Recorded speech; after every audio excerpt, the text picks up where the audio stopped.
Now let's discuss how to adjust when you're moving from a middle stack of roughly 50 big blinds down to 25 big blinds. Realize that if you have something like 30 big blinds, that's going to play similarly enough to when you have 25.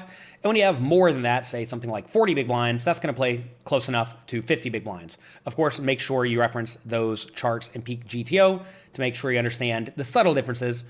But now we're going to be discussing moving down to 25 big blinds. Preflop hands that make more nutted postflop hands are typically less valuable as stacks get shallower and shallower. That's going to be hands like weak suited aces and suited kings, suited connectors and suited gappers, and small and medium pairs. Essentially, when your implied odds go down because your stack to pot ratio is smaller because you're only playing 25 big blinds deep, these hands are also going to go down in value. Alternatively, high cards are going to go up in value because when you have something like 25 big blinds only, if you make top pair, you're pretty happy putting your money on because you're only risking 25 big blinds. That's very different than when you're playing something like 100 big blinds deep, where you've often seen a lot of the offsuit high cards don't really have a ton of value. Also, as stacks get shallower, having position is less important. And this is going to result in you tightening your late position ranges. Because essentially, when all the money goes in, at any point, position no longer matters, right? And as stacks get shallower and shallower, the money will inevitably be going all in far more often earlier in each pot. So realize that as you're in later position, shallower stacked, you don't get to play quite as wide. But we're going to be discussing that as we go through lots of situations that you will inevitably encounter. Let's discuss first 25 big blind raise first in strategies. As always, before the flop, when your position improves, you get to raise with a wider range. But again, you're going to be a little bit tighter from late position compared to when you were deeper stacked because position matters less as stacks get shallower. Of course, you should always exploit what your opponents do incorrectly. If they will play too tightly, or if they will rarely 3-bet or shove all in on you, you get to raise a little bit wider. Because essentially, when you raise and have to fold to the all in, your opponent steals all of your equity in the pot, and that's clearly not good.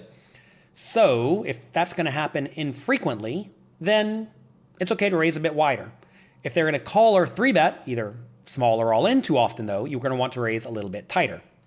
Next, do not open limp except from the small blind, and of course do not play obviously bad hands. You do not get to raise the jack 4 offsuit on the button in pretty much any scenario. When you are going to open raise, you're going to want to make it 2 big blinds with a 25 big blind stack, although you may see that your opponents play quite poorly against larger raise sizes. For example, imagine if you were to raise to 3 big blinds, but the player in the big blind defends as if you raise to 2 big blinds, meaning the range will be far too wide. If that's the case, that can be pretty good because on the flop, they're going to check a lot, you're going to bet a lot, they're going to fold a lot, and you're going to realize more value because they're going to be calling too much pre-flop that they're going to fold away later. Alternatively, some players will drastically overfold if you raise to 2.5 big blinds. They may defend very well against a minimum raise because they've studied that spot, but if you make it 2.5, they may fold a ton, thinking, oh man, that 2.5 big blind raise must be strong, and therefore they overfold, and that lets you steal more blinds and antes. So recognize that players will respond to various raise sizes in different manners, and especially if you see your opponents doing something you think is wrong, definitely get out of line and exploit it. As we've discussed previously, implied odds hands like suited connectors and small pairs are going to go down in value, which alternatively means high cards are going to go up in value. We're going to see that as we go through the pre-flop raising ranges. Also, you're going to want to raise a little bit wider from early position and a little bit tighter from late position because position matters less in general as stacks get shallower. So here is your 25 big blind pre-flop raising range. As you see, we are not playing the smallest pairs ever, 4s, 3s, and 2s. Notice 8-7 suited is mixing and all the lower suited connectors are folding. Also notice the offsuit high cards get to sneak in there and raise sometimes compared to deeper stacked. We have ace-10, king-10, and queen-jack in there raising. And we have king-7 suited and king-6 suited in there as well. If we compare this to how to play 50 big blinds deep, as you see, the big differences here are in the offsuit hands, right? Ace-10, king-jack, queen-10, and king-10 are all raising some of the time or all the time. In reality, if you want to make your life easy, if you think you're not going to get shoved on too often, just raise every queen-jack and king-10. I think that's perfectly reasonable. Notice pocket 5s are mixing 25 big blinds deep. I think it's fine to fold that hand. Notice the low suited connectors fold over here, whereas they do get to sneak in a little bit over 50 big blinds deep. And the king-7 suited and king-6 suited and queen-8 suited and 10-8 suited and 9-8 suited get to get in there a little bit more as we are shallower stacked, because remember, position matters a little bit less. Notice in this spot, we're actually raising 18.6% of hands under the gun 25 big blinds deep, but only 16.1 50 big blinds deep. So notice more under the gun, more under the gun 25 big blinds compared to 50. From under the gun +1, we get to raise a little bit wider. Notice all king 6 suiteds, a few more offsuit high cards, including ace 9 offsuit. A lot of people don't raise the ace 9 offsuit from early position 25 big blinds deep. But remember, the high cards matter more than the implied odds value hands. Notice still, though, the low suited connectors and pairs don't get to get in there. From the low jack, similar story. Notice 4s, 3s, 2s, 6, 5 suited, 5, 4 suited, all still folding. You do get to raise more of these high suited cards like queen 8 suited, jack 8 suited, etc. And even more offsuit high cards, including queen 10 offsuit, jack 10 offsuit, and ace 8 offsuit. Spot a lot of people raise too tightly. From the hijack, ace 7 offsuit, getting in there as well, right? Notice lots of the ace X blocker gets to raise. Finally, now we're getting to raise pocket 4s and 6-5 suited, but notice they're mixing. If you told me you wanted to fold them here, I don't think it's that big of a deal. From the cutoff, we get to raise even wider, 34%, although you'll start to notice, as we're about to see against when we compare button 50 to 25 big blinds, the offsuit hands are very much preferred in this spot. Notice king 9, queen 9, jack 9, and 10 9 offsuit, as well as ace 5 offsuit and higher are getting in there with a raise. Also some weaker suited hands. From the button, here's the widest we can raise. Notice it's 46% of hands. Any 2 cards, 9 or higher. Lots of junky suited stuff. But notice 7-4 suited, 6-4 suited, 5-3 suited, 4-3 suited, and even pocket 2s does not get to raise. It may feel a little bit surprising to think you're folding a pair on the button, but it is the right play. Pocket 2s does not block your opponent's shoving range at all, and that's going to happen some chunk of the time. Let's compare it 50 big blinds to 25 big blinds. Notice 46% of hands get to play 25 big blinds deep, whereas 52 get to play 50 big blinds deep. So you get to play far wider 50 big blinds deep compared to 25 big blinds deep because position matters more as stacks are deeper. Notice again, the suited connected hands, all in this region, are opting to simply fold. 2 cards 8 or higher still gets to play in most scenarios, and I would raise the 9-8 and 10-8 and jack 8 every time. You get to raise king 7 offsuit, but notice not king 6 and king 5. Okay? So that is how you are going to play when it's folded to you 25 big blinds deep. Definitely make sure you train this spot over and over and over. Make sure you are hitting the correct frequencies, especially with the ace X offsuit from the early-ish and middle-ish positions. A lot of people don't hit those. Also notice we have some king 4, queen 6, etc. And very notably, no low suited connectors and the smallest pairs. So make sure you're making those adjustments. And we'll continue moving forward. Now let's discuss how to play 25 big blinds deep when someone limps before you. For the most part, limp pots are going to be very far from G.T.O. There are potentially a few exceptions to this, such as when you're in very late position, you could potentially develop pre-flop ranges where you open limp. But for simplicity, you probably just want to min raise or fold. Also, when it folds to the small blind, they definitely should have a limping range. But for the most part, when people limp, they're usually not playing anywhere near a G.T.O. strategy. So it is up for you to figure out what the limper is doing incorrectly. As we discussed when playing deeper stacks, there are 2 primary types of limpers. You have the tricky limpers, who will limp with some amount of premium hands looking to trap you, and straightforward limpers, who will limp hands that they think are not quite good enough to raise. And you're going to want to play very differently against these type of players because tricky limpers have some pretty good hands in their range, where straightforward limpers do not. As stacks get shallower, you typically want to raise a little bit less. So before, when we were deeper stacked, you were making it something like 4.5 or 5 big blinds over a limp. But as stacks get shorter, you can make it more like 3.5 to 4 big blinds, assuming that raise size will still have some fold equity. You don't really want to raise to an amount that's going to get called literally every time, because while you may be getting in money a little bit ahead, you also lose all of your pre-flop fold equity, and picking up the pot pre-flop is actually a pretty big success. So ideally, you want to make sure you have some pre-flop fold equity. Let's first discuss how you should play against one tricky limper. Now, these tricky limpers may limp with literally only premium hands, aces, kings, queens, and ace-king, looking to limp and then re-raise you. Or they may limp with mostly marginal hands, like a straightforward limper would, plus like aces and kings. And in that case, you can raise them pretty aggressively. So you always need to be aware of how your particular tricky limper is tricky, right? In general, though, most players are only going to limp and then 3-bet with their absolute best hands. Most people aren't limping with the 10-9 suited looking to limp from early position, get raised, and then shove it all in. They limp and then call with that type of hand, right? So typically when they shove, they usually do have something pretty good.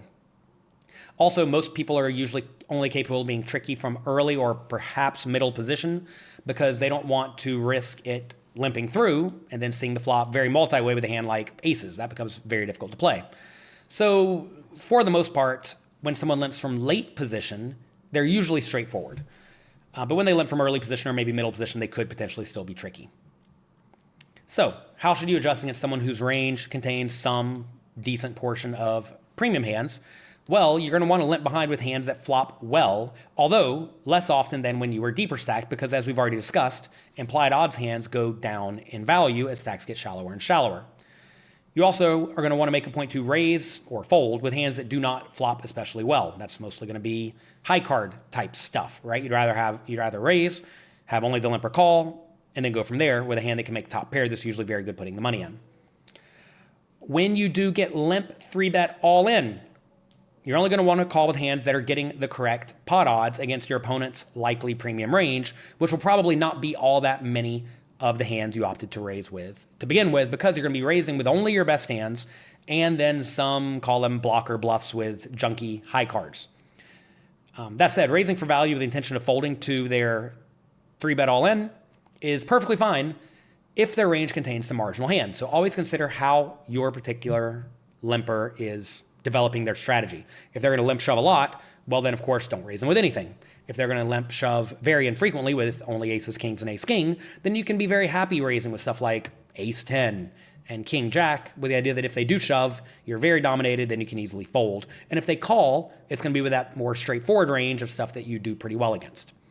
Now these ranges are, again, very hypothetical, discussing how to play against someone who's kind of tricky, but will have some junky limps in their range as well. So here we are, under the gun +1 against an under the gun tricky limper. We would be raising for value with jacks and better, ace queen suited and better, and ace king, with the idea that we are just going to get our money in. I have us raising ace jack offsuit and king queen offsuit as a bluff against the under the gun limper.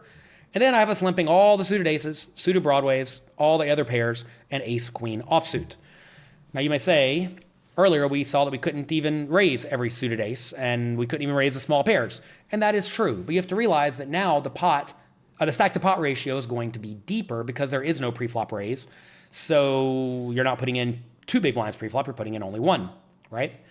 And that's going to give you better implied odds with all these pairs. And the reason you get to limp with these pairs is because the under the gun limper should be tricky, therefore players yet to act should not raise them all that often. If your players yet to act do not realize the under the gun limper is tricky, and therefore going to limp shove them sometimes, then you don't get to limp nearly as often with these small pairs because you're going to get raised and then have to fold, and that's not where you want to be. So realize that some players will still just mindlessly attack the limpers, even though that is not a good strategy against a tricky limper. So always consider not just how the limper plays, but also how the players yet to act play. Here I have from the button versus the under the gun tricky limper. Again, same value range. We don't get to raise much wider than this for value against the tricky limper because we're calling off, right? So we're going to raise to something like 3.5 or 4 big blinds with jacks and better and ace queen suited and better and ace king. And if they jam us, we're going to call. Now I have our bluff raising range a little bit lower, ace 10 and king jack offsuit, limping ace queen, ace jack and king queen offsuit, suited aces, 2 suited cards 9 or higher, suited connectors, all pairs, and the 10-8 suited. I think this is fine and good and reasonable. I don't think you can limp much wider than this behind. Maybe you could add like king 8 suited, jack 8 suited, 5-4 suited if you felt inclined, but you definitely don't want to get carried away and limp stuff like jack 10 offsuit or 7-6 offsuit or ace 4 offsuit on the button. That is asking for trouble. Just because you're in position does not mean you get to play junk against a range that will have you horribly dominated sometimes. And if you consider how a hand like ace 5 or jack 10 offsuit does against a, call it straightforward-ish, early position limping range, if they're limping stuff like ace 10, king jack, queen jack, king 10, ace 9, well, jack 10 and ace 5 are actually horribly dominated, and that's not where you want to be. Here I have us playing from the small blind against the tricky limper. Again, same value range. We have the ace 3 and ace 2 offsuit raising as a bluff. You may want to pick different bluff raises, or maybe have no bluff raises. We definitely get to limp wider in this situation because we only have to put in half a big blind instead of 1. So we are getting to play some offsuit connectors, lots more suited hands. But again, I'm not getting carried away against the tricky limper. From the big blind, same story. Just check with everything unless it's really good. Maybe throw a bluff in there with something like ace-2 offsuit. But again, don't get too insane raising in this situation, thinking, I have pocket nines, I need to raise for value/protection, because you don't if your opponent's range is going to limp shove you some. You'd much rather just check, see the flop, and play good post-flop poker. What about now against a cutoff tricky limper? When we're on the button, now we're going to be much wider because the cutoff tricky limper should be limping. Presumably call it wider than the under the gun tricky limper, right? So still we're raising pretty strong for value. Jackson better than ace-queen. Maybe you want to raise 10s and 9s. I could get behind that. Maybe ace-jack suited. We're using all blocker bluffs again. Ace-9, ace-8, king-10, and queen-10 offsuit. We're limping, a lot of hands that flop generally well on the button, and some of our best high cards and even the 10-9 offsuit. Maybe 10-9's a little too weak. Again, this is all hypothetical anyway, but something like this seems pretty reasonable to me. Small blind versus the cutoff tricky limper. Similar strategy, but we get to raise a little bit wider for value. A few more offsuit blockers with the king-8 and the king-7 offsuit. I think that's fine and good. Lots of suited hands get to call due to good pot odds. From the big blind, similar strategy. A few more offsuit junker bluffs with ace-3, ace-2, and king-2. But again, a very strong value range. So against the tricky limper, we're just not messing around. Against a straightforward limper, this is where you potentially can get quite out of line.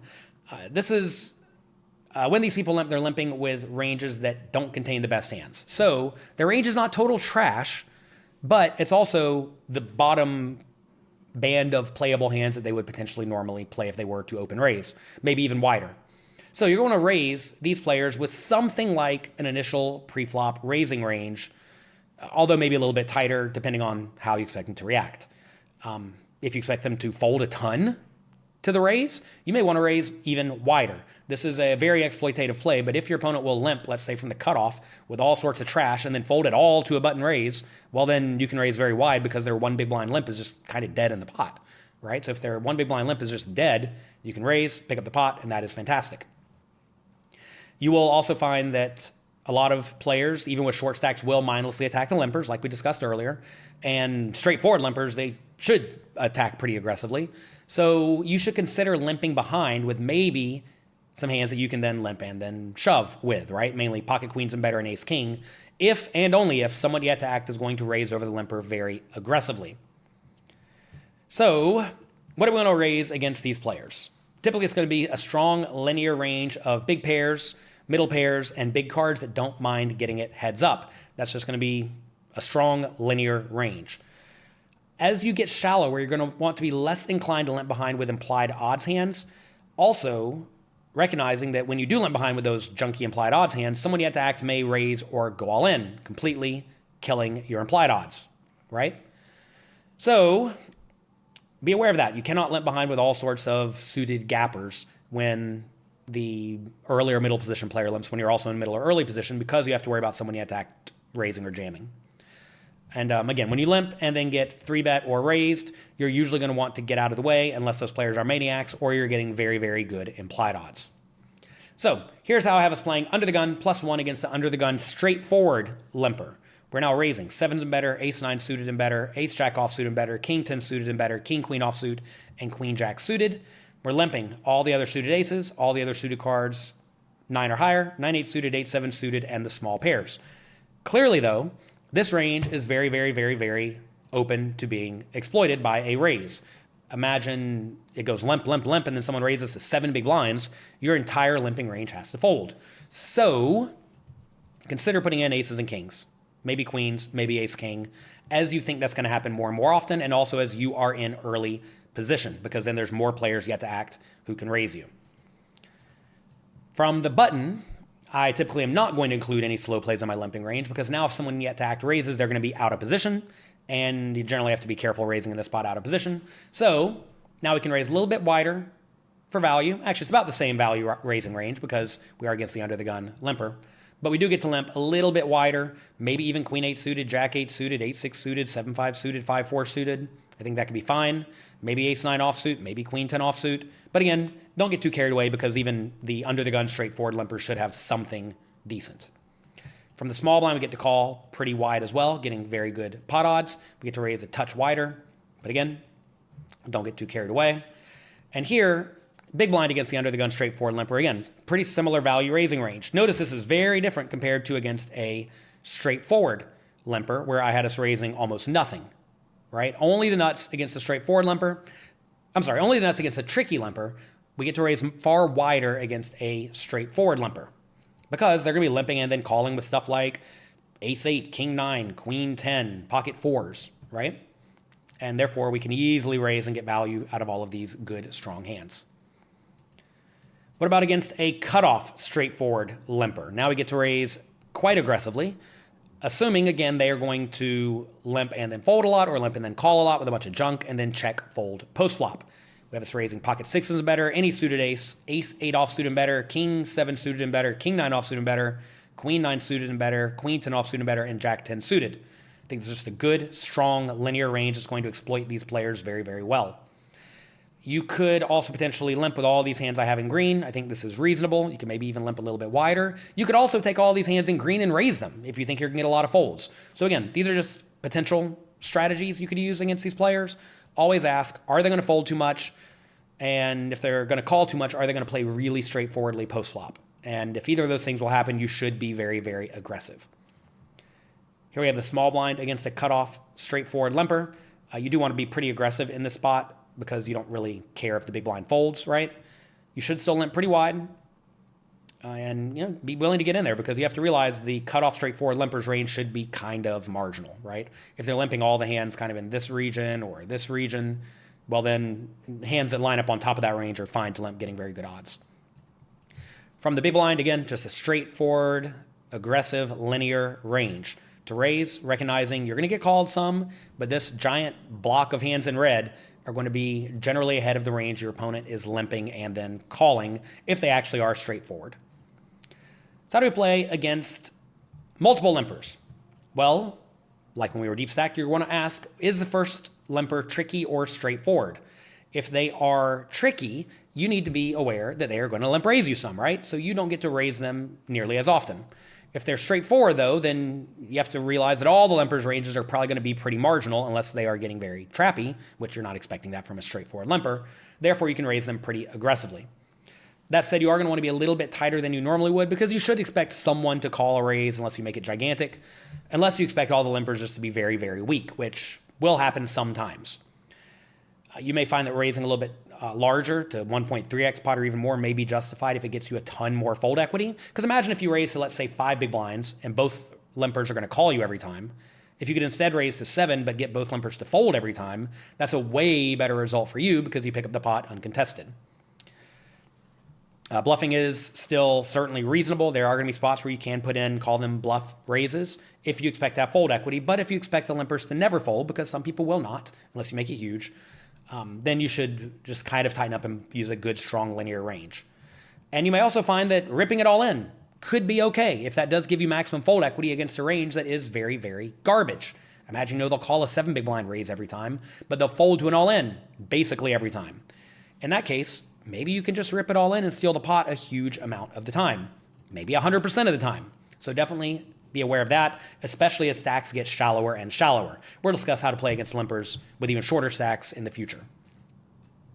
So here I have a potential button strategy against the under the gun and hijack limp. These are against straightforward-ish limpers. Notice for raising, just again, all the best hands for value. Nothing too insane here. Maybe you want to be a little bit tighter. Maybe you limp king 9 suited, ace 9 suited, king 10 suited, and pocket 7s. But I think all these other hands raising for value makes a whole lot of sense. And I do have us limping on the button with all the implied odds hands that flop pretty well. Again, we're not getting too carried away with the junky suited connected hands. These just don't have great implied odds. And the junky offsuit hands as well are probably not good enough to get in there. From the small blind, you can use a pretty similar strategy to raise, right? Notice I have us raising basically the same range. Limping far wider, though, because we're getting better pot odds. And then from the big blind, raising with roughly that same range again, just straight up for value. Everything else gets to check. Notice I'm not really bluffing in this spot with junky blockers or anything like that, unless I am very, very, very sure I'm going to get a ton of folds. And this is a spot where, say it does go like a limp, limp, limp, limp, and you think all the limpers are weak, sure, go all in. Pick up the 6 big blind pot. It's a great spot to go for that.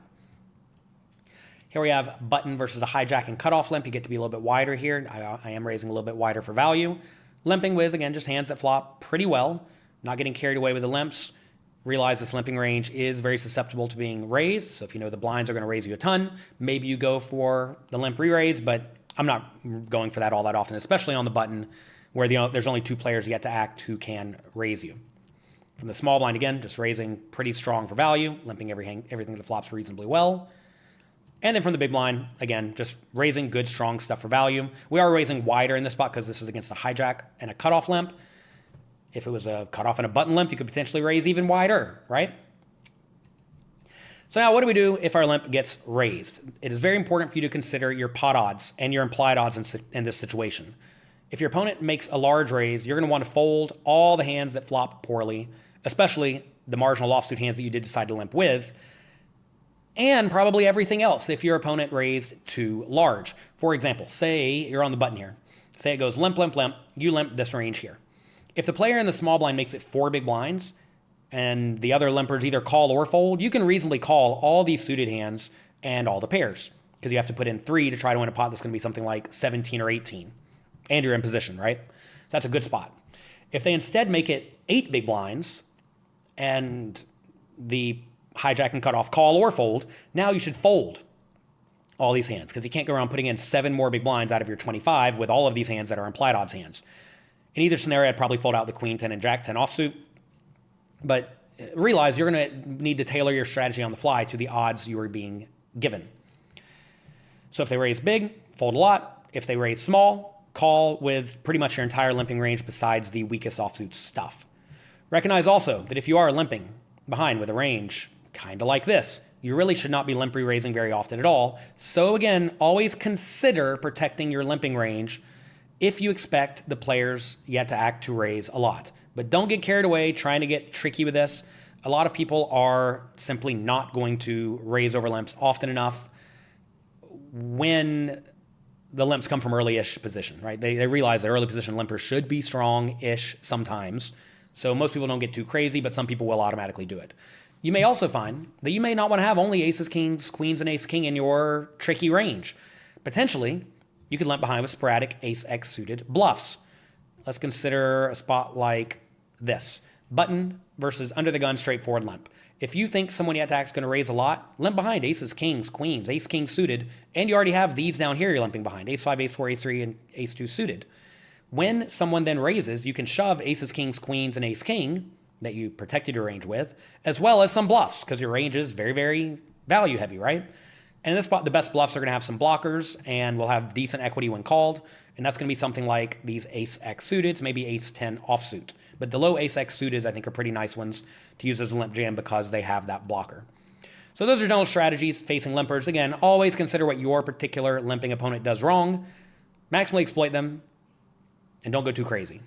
Now let's discuss how to play 25 big blinds deep when someone raises before you.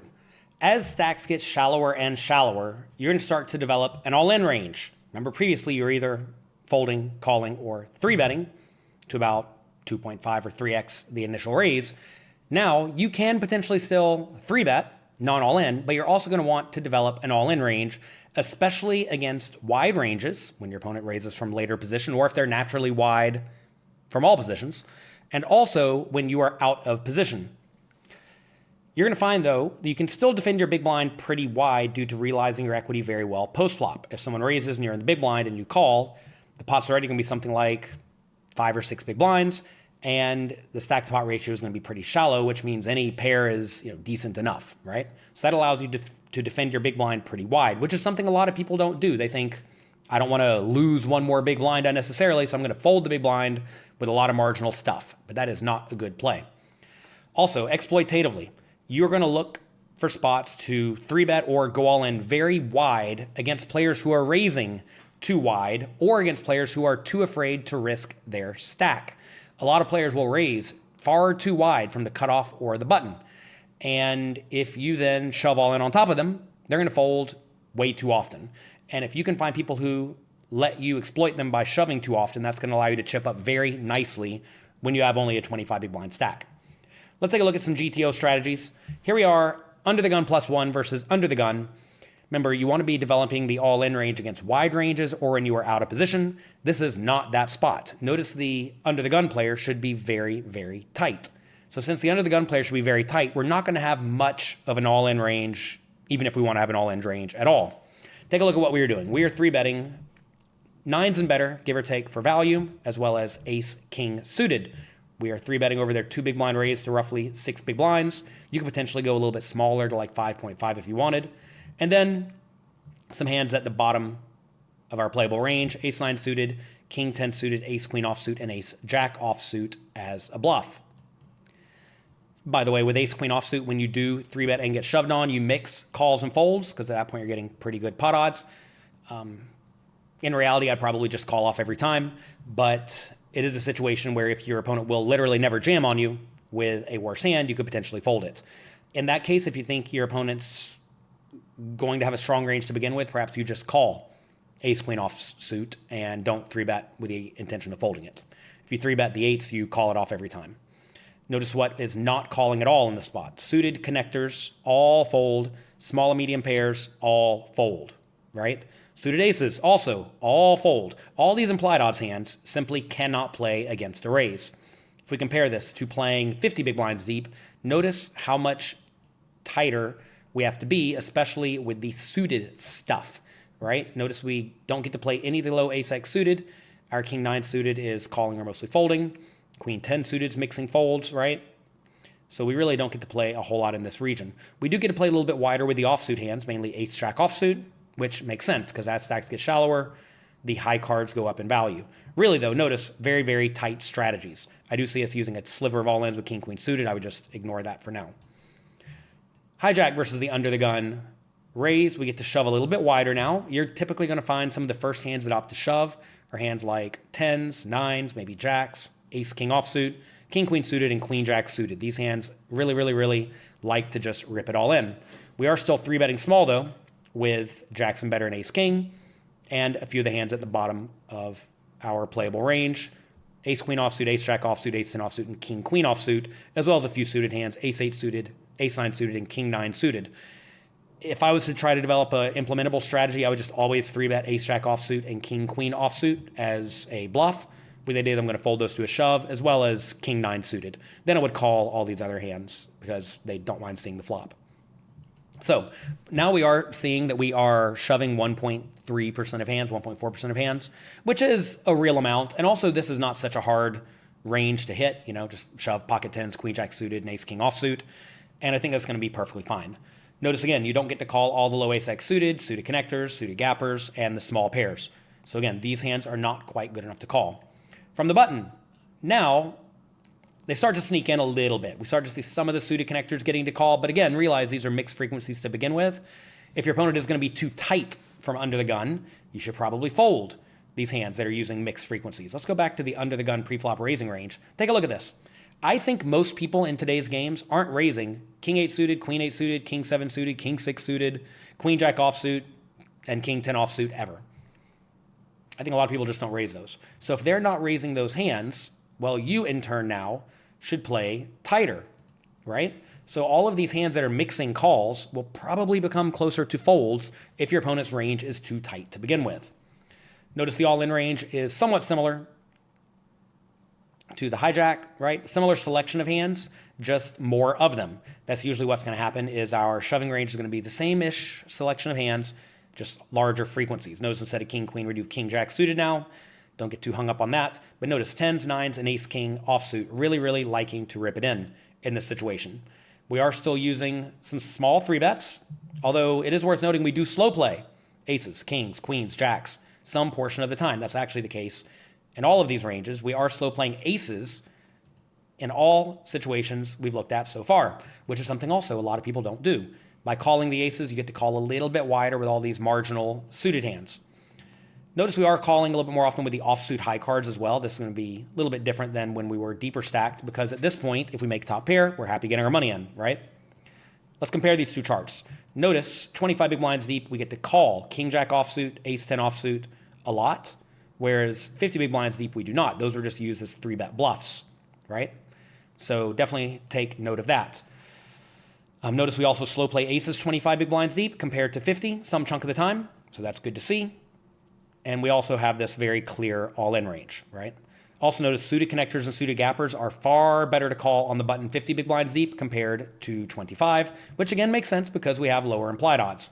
We do still get to call the pairs at both stack depths, just because when you call 25 big blinds deep, it's not all that likely someone you attack is going to jam on you. You're going to realize your implied odds pretty well, and that's going to be fine and good. From the small blind, facing the under the gun raise, we have to be pretty tight, but now we're going to start shoving more often. Remember how we said you're going to shove more often against loose ranges, which is not this spot, but also when out of position. And that's because it gets a little bit dicey to make it 6.6 big blinds with the idea that you're going to fold to an all-in.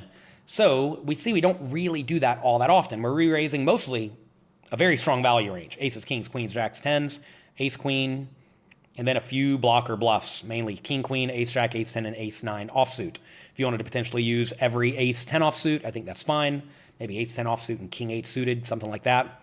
That's going to be fine and good from the small blind. Notice you do not get to call all the offsuit connectors or the offsuit aces or even the suited gappers. All these hands are not quite good enough to call. You will start to see the ace-x suiteds mixing in some shoves from out of position, and that's especially going to be the case as ranges the open raising range gets wider. From the big, let's compare these real quick. Notice we are shoving some 25 big blinds deep. Ace, king, ace, queen, king, jack suited, queen, jack suited, jacks, tens, nines, and some low ace-x suiteds, okay? If you could look at the calling range in both these spots, they're actually kind of similar. The main difference here is that we are calling more offsuit hands 25 big blinds deep. Remember, the offsuit high cards, mainly ace 10, king jack, queen jack, they can make top pair decent kicker go up in value as stacks get shallower. From the big blind against the under the gun raise, we're going to do a decent amount of calling. It's a reasonable strategy, seems to be pretty logical, right? We're not re-raising all that often for value against the under the gun range. All of our bluffs come from blockers. If you just want to pick one of these and go with it, maybe ace 7 and king 6 offsuit, if you wanted to use those as blocker bluffs as 7 big blinds, I think that's perfectly fine. Recognizing you're well protected by having all the good strong value hands. We are shoving a little bit. Jacks, tens, nines, ace, king, right? These are all hands that very, very often want to be shoving. We get to get in there with some 5s and 4s and king 10 suited and ace, queen offsuit and feel inclined. Notice the low king X is folding, but if you consider how to play 50 big blinds deep, that's happening as well. But do recognize shallower stacks you get to defend more often from the big blind, mainly with the offsuit stuff like queen 6, queen 5, queen 7, king 5, ace 3, ace 2, even against under the gun. And that's because, again, stack to pot ratio is shallower, right? Notice we're folding 28% big blind versus under the gun raise, 25 big blinds deep, but we're folding 40% against the 50 big blind raise. And that's because position matters less as stacks get shallower, which allows us to defend the big blind wider. It's okay to put in one more big blind. Also worth noting, you are facing a slightly bigger raise size, 50 big blinds deep compared to 25, so you're getting better immediate pot odds, 25 big blinds deep. All right, now let's consider how to play against wider ranges. Here we are in the hijack against the low jack raise first in. Now we're going to shove more than we would against under the gun. Notice 10s, 9s, 8s, queen jack suited, king queen suited, king jack suited, ace king offsuit, ace queen offsuit. Similar selection of hands, but again, just proportionally more of these type of hands as the raise comes from a wider range. Notice pocket aces, again, slow plays. That's something a lot of people do not do. Notice kings, queens, jacks are just calling sometimes as well. I would personally just slow play aces every time and maybe kings sometimes, and then 3-bet queens and jacks every time. I think that's very reasonable. Notice again, small pairs, suited connectors do not get to call. Weak suited aces also do not get to call. That's something a lot of people do wrong. They always call raises with suited aces, thinking, how bad could it be? But it turns out it could be pretty bad when there are players yet to act who can then rip it all in on you. So again, a pretty tight strategy, but notice the all ends. Here on the button versus the low jack raise. Look at the hands that are ripping it all in again, right? 10s, 9s, 8s, ace, king, ace, queen, king, jack suited, queen, jack suited, some low ace, X suited. Very similar selection of hands. Once you realize that when you're against wider ranges, these types of hands rip it in. If you shove a little bit too often, it's probably not that big of a deal because at least in my experience, most people don't call the shoves often enough. So go for it. If you wanted to rip it in 100% of the time with every one of these hands, it's shoving some chunk of the time. I think that's perfectly fine. Do notice again, though, you want to have some small 3-bet bluffs In this scenario and the previous scenario, you are small 3-bet bluffing mainly with the weakest offsuit hands that are playable. Notice ace-9 offsuit and queen-jack offsuit. Those are the ones I would typically use here. And then maybe some hands like king-7 suited or ace-2 suited for non-all-in 3-bets to 6 big blinds, as well as kings, queens, jacks, and ace-king, suited and offsuit, whichever ones you don't shove. Again, notice you do not get to call super wide even from the button. From the small blind, now we actually have a lot of shoves. As the raise is in later position, and as we are out of position, you start to develop more and more all-ins.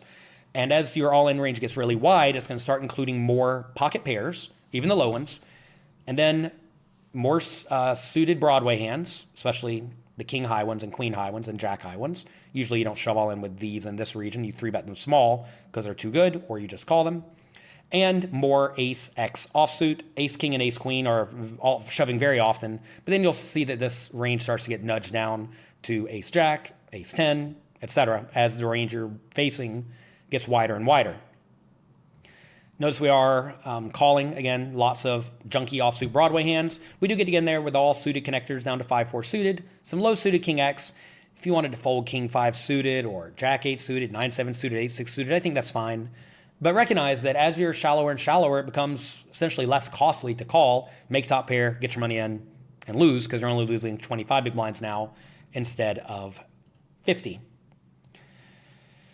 when we were deeper stacked. Here we are, big blind versus the low jack raise, 3-betting very strong for value, jacks and better, and ace-queen and better. We have these small pairs 3-betting some chunk of the time. I would usually not do that. I would just call them. If you do 3-bet these small pairs, you have to call a shove, so be aware of that. Feels pretty rough in general against a low jack raise that wants to rip it all in against you, which is why I usually just call them. Notice we are ripping it in with a few maybe not intuitive hands like the ace-4 offsuit here. I do think you need to be aware of this. As you're facing later position raises, like I said, you get to shove more ace-x offsuit. Normally they're coming from the high region, but sometimes they will come from the low region down here. So be aware of that. And we do have a few junky blocker bluffs. If you wanted to use perhaps ace-3 offsuit and king-4 offsuit as your blocker bluffs in the spot, or just one random ace-x offsuit, one random king-x offsuit, as well as your best value hands, I think that's going to be perfectly fine. Also notice you do get to call pretty wide in this spot because, again, you're getting pretty good pot odds and it's less costly to make one pair and then go broke with it.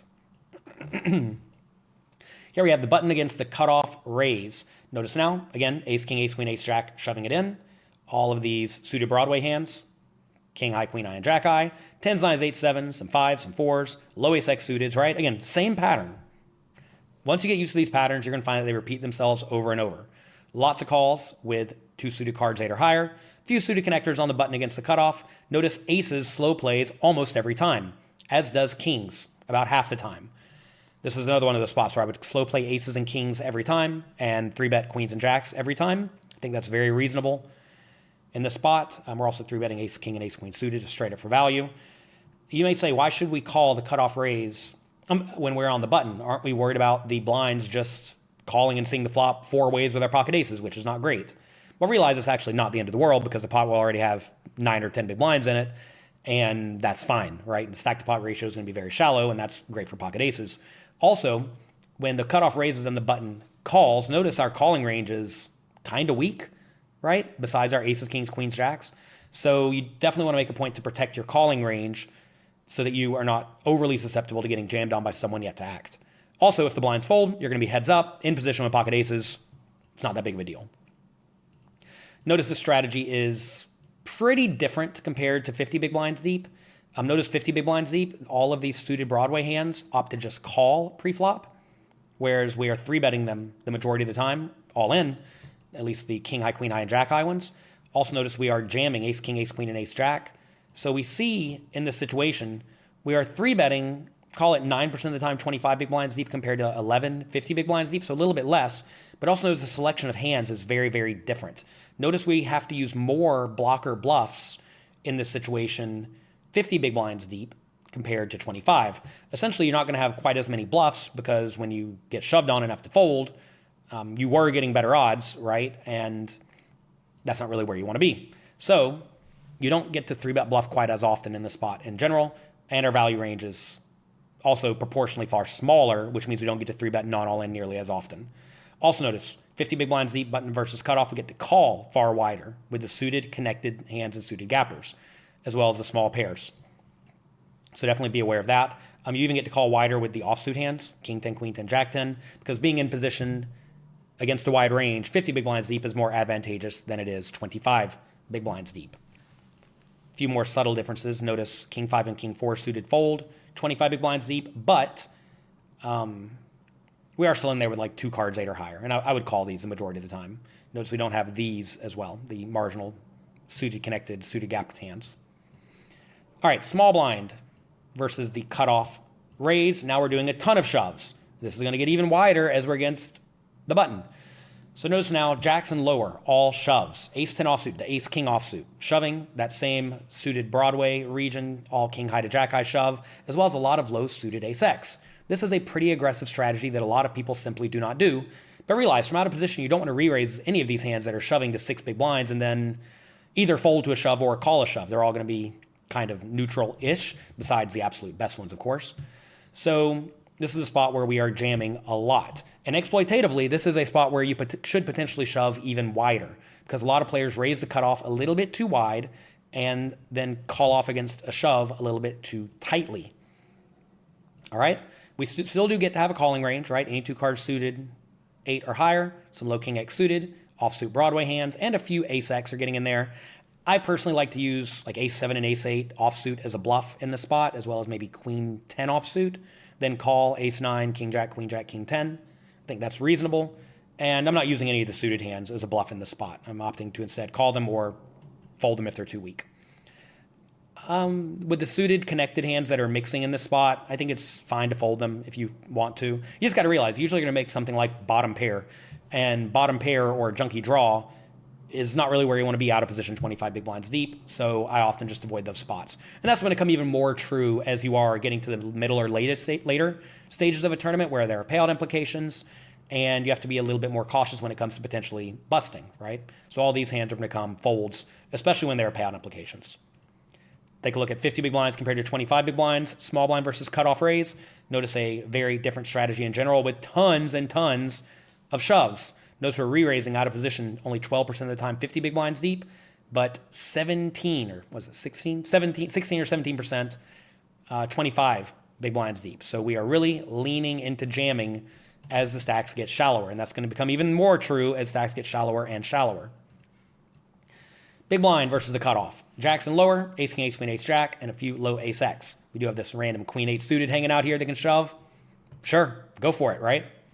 As with all the other spots we've looked at from the big blind versus a raise, we're re-raising just the best hands straight up for value, and then mostly blocker bluffs. Ace X, king X, queen X, jack X, etc. Only small slivers, again, if you just want to pick one of these hands or 2 of these hands and use it every time, maybe ace 6 and king 5. I think that's perfectly fine and good. But you do need to make sure you are hitting these frequencies. And like I just said, exploitatively, you may want to raise to 7.2 big blinds over the cutoff raise even more often, because a lot of people fold far too often thinking when you put in 7, you just have the nuts and you're going to call it off. And to be fair, most of the time you will have the nuts and be calling it off. Again, notice our strategy is very different now, 25 big blinds deep compared to 50, simply because we are far closer to being all in. So we get to jam it all in, jacks and lower, and a lot of this ace X, the best and the worst. How about the small blind against the button raise? Now we're going to be jamming very wide. Take a look at this, 14% of hands. A lot of people simply do not shove in this spot with hands like 10-9 suited, jack-9 suited, jack-10 suited, queen-10 suited. They instead opt to call them thinking that they're going to flop well, but that is not the case. This is a spot where you definitely want to just be ripping it in. Remember, this triangle here, king, queen, king, jack, king 10, queen, jack, queen 10, and jack 10 suited, is going all in very, very often, 25 big blinds, facing a raise, especially out of position. Notice now we are shoving a lot of ace X. Ace king, pretty much all the way down to ace 5 offsuit, is shoving a large chunk of the time, using ace 6 offsuit as the blocker bluff, along with maybe king 10 and maybe queen 10 if you wanted to just use those as your small 3-bet bluffs. Notice again, a lot of folding. Suited connectors simply do not get to call, even against the button raise from the small blind. Again, 50 big blinds deep compared to 25. Notice a very, very different strategy. Take a look at all these suited hands that get to call 50 big blinds deep that do not 25 big blinds deep. It's a very, very big adjustment. Same thing with suited connectors, right? Also notice your small and medium pairs.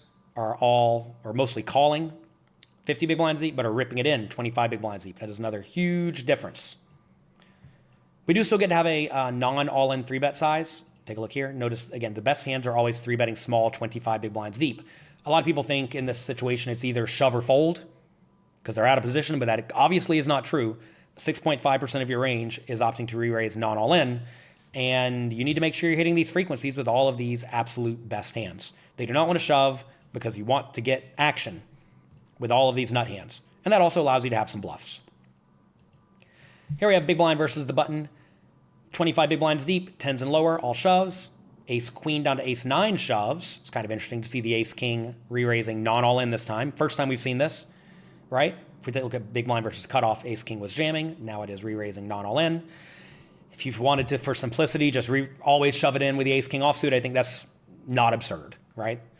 Notice the low ace X is all shoving a large chunk of the time here as well. If you wanted to shove them every time, I think that's probably reasonable against most people who are going to fold too often. King 7 suited, king 6 suited, king 5 suited are shoving some as well. We're still re-raising small with all the best hands, with the idea of calling off, as well as the blockers. So take a look at a very big difference in strategy from the big blind versus the small blind here. Notice the big blind is mostly using these tiny slivers of junky offsuit hands as bluffs, whereas if you look at what the small blind does, they're really only using a small portion of that, mainly ace X and king X, right? And that's something you need to be aware of. So from the big blind, the blocker bluffs are really, really low. But that's because you're getting good odds and can call with a whole lot of stuff, right?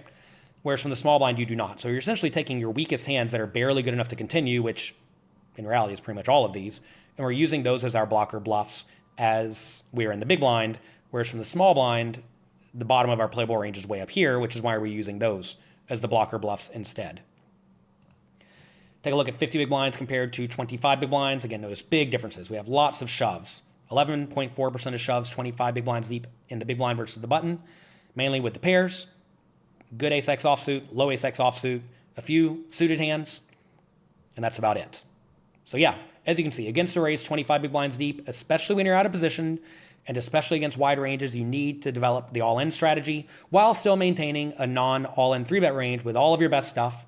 They can easily call a shove, and then usually blocker bluffs that are on the cusp of playability. Now let's discuss how to play 25 big blinds deep versus a raise and a call. Now you're going to have to proceed very, very, very, very, very, very tightly, probably far tighter than you're going to want to continue, but this is good poker, especially from early position. You're going to find that you simply don't get to call much at all because someone attacks is going to shove some chunk of the time, and also you're kind of likely to be dominated by the initial raiser and then the presumably strong caller. So what's typically going to happen is as stacks get shorter, you're going to call far less and you're going to start going all in far more often. You still will be able to have a small re-raise range, but you're going to find that good, strong, condensed high card and decent pair range often just rips it all in.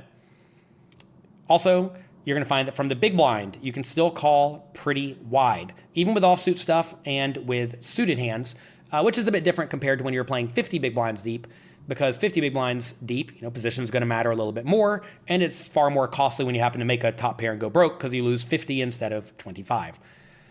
So let's take a look here. Hijack versus under the gun raise and a low jack call. In this situation, we are re-raising to 7 big blinds with queens and better and ace king suited for value, as well as ace queen offsuit and ace jack suited. These hands are going to mix calls if you do get jammed on, so be aware of that. We also are re-raising with ace 10 suited, some pocket nines, king 10 suited, and king queen offsuit. If you have nines as well, if you decide to not go all in with it and re-raise small, you will call the shove. Everything else folds. So ace 10 suited, ace 9 suited, king 10 suited, and king queen offsuit would fold to an all-in in this spot. So that's how we're going to develop our non-all-in range. Take a look at the all-in range. It's kind of similar to when you're facing a raise, right? We have jacks, 10, some 9, some queens, ace king offsuit, king queen suited, king jack suited. Ace queen suited is a little bit of a different hand. We didn't see that hand being used most of the time. We saw mainly these king X, queen X, and jack X suited Broadway hands shoving, but ace queen suited is getting in there now as well. Very notably though, you don't have a calling range. Notice small pairs do not get to call. Suited connectors, suited aces do not get to call, and the offsuit marginal stuff also does not get to call. When you're facing an early position raise that should be strong and a low jack call that should be strong, you have to be very, very tight. As you can see, this is very different compared to when we're playing 50 big blinds. 50 big blinds deep, you get to call all pairs because you have very good implied odds. Also, all the suited Broadway hands really want to see the flop, right? But as stacks get shallower, you can just be happy getting it in more often because you're risking fewer chips. From the button against the under the gun raise and the low jack call, now you do get to develop a calling range. You may say, what's the difference in these two spots? We're against the same ranges. Well, now on the button, there are fewer players yet to act who can then shove on you and force you to fold out the small and medium pairs. So now we're still jamming with a pretty similar range, right? Notice in this situation, we're shoving 3.45% of hands. Take a look at it. Here we're shoving 3.7% of hands, but it is roughly the same shoving range, which is cool to see. That's because we are against the same initial raising and calling ranges. Our re-raise bluffing ranges is actually kind of similar as well, but our bluffs are getting pushed down to the hands that are at the bottom of playability. So now we're re-raising some with king, queen offsuit, ace jack offsuit, and ace nine suited, which would fold to a shove. We're calling with suited Broadway hands that are not ripping it in, and the small pairs. Notice again though, suited connectors, suited aces that are low do not get to call simply because we don't have implied odds 25 big blinds deep. From the small blind, notice a similar shoving range, right? Ace, king, ace, queen, suited Broadway hands, queens, jacks, tens, and that's about it. We get to call a little bit wider now because we're getting better pot odds. Now we have to put in 1.5 big blinds in this situation compared to 2. And also on top of that, there's one fewer player remaining who can shove. Only the big blind can shove at this point. So we get to call slightly wider. But again, notice these suited gappers are mixing between calls and folds. And especially in a tournament situation where you do not want to go broke, you probably want to avoid playing those to begin with. 10-8 suited, 9-7 suited, 8-6 suited, 6-4 suited, 5-3 suited. Just fold all of those. You're going to be better off than if you stick around, unless you're going to play really, really well out of position. The low ace-X suited does get to call at this point, but again, be careful with the weakest ones.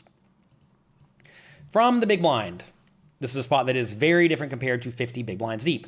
Notice now we still have that shoving range with roughly the same range, right? Queens to nines, ace-king, ace-queen offsuit, king-jack suited, king-10 suited, queen-jack suited, jack-10 suited.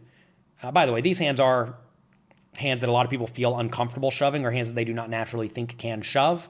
They think, oh, call and see the flop, right? But no, rip it all in. Notice all other suited hands call for the most part.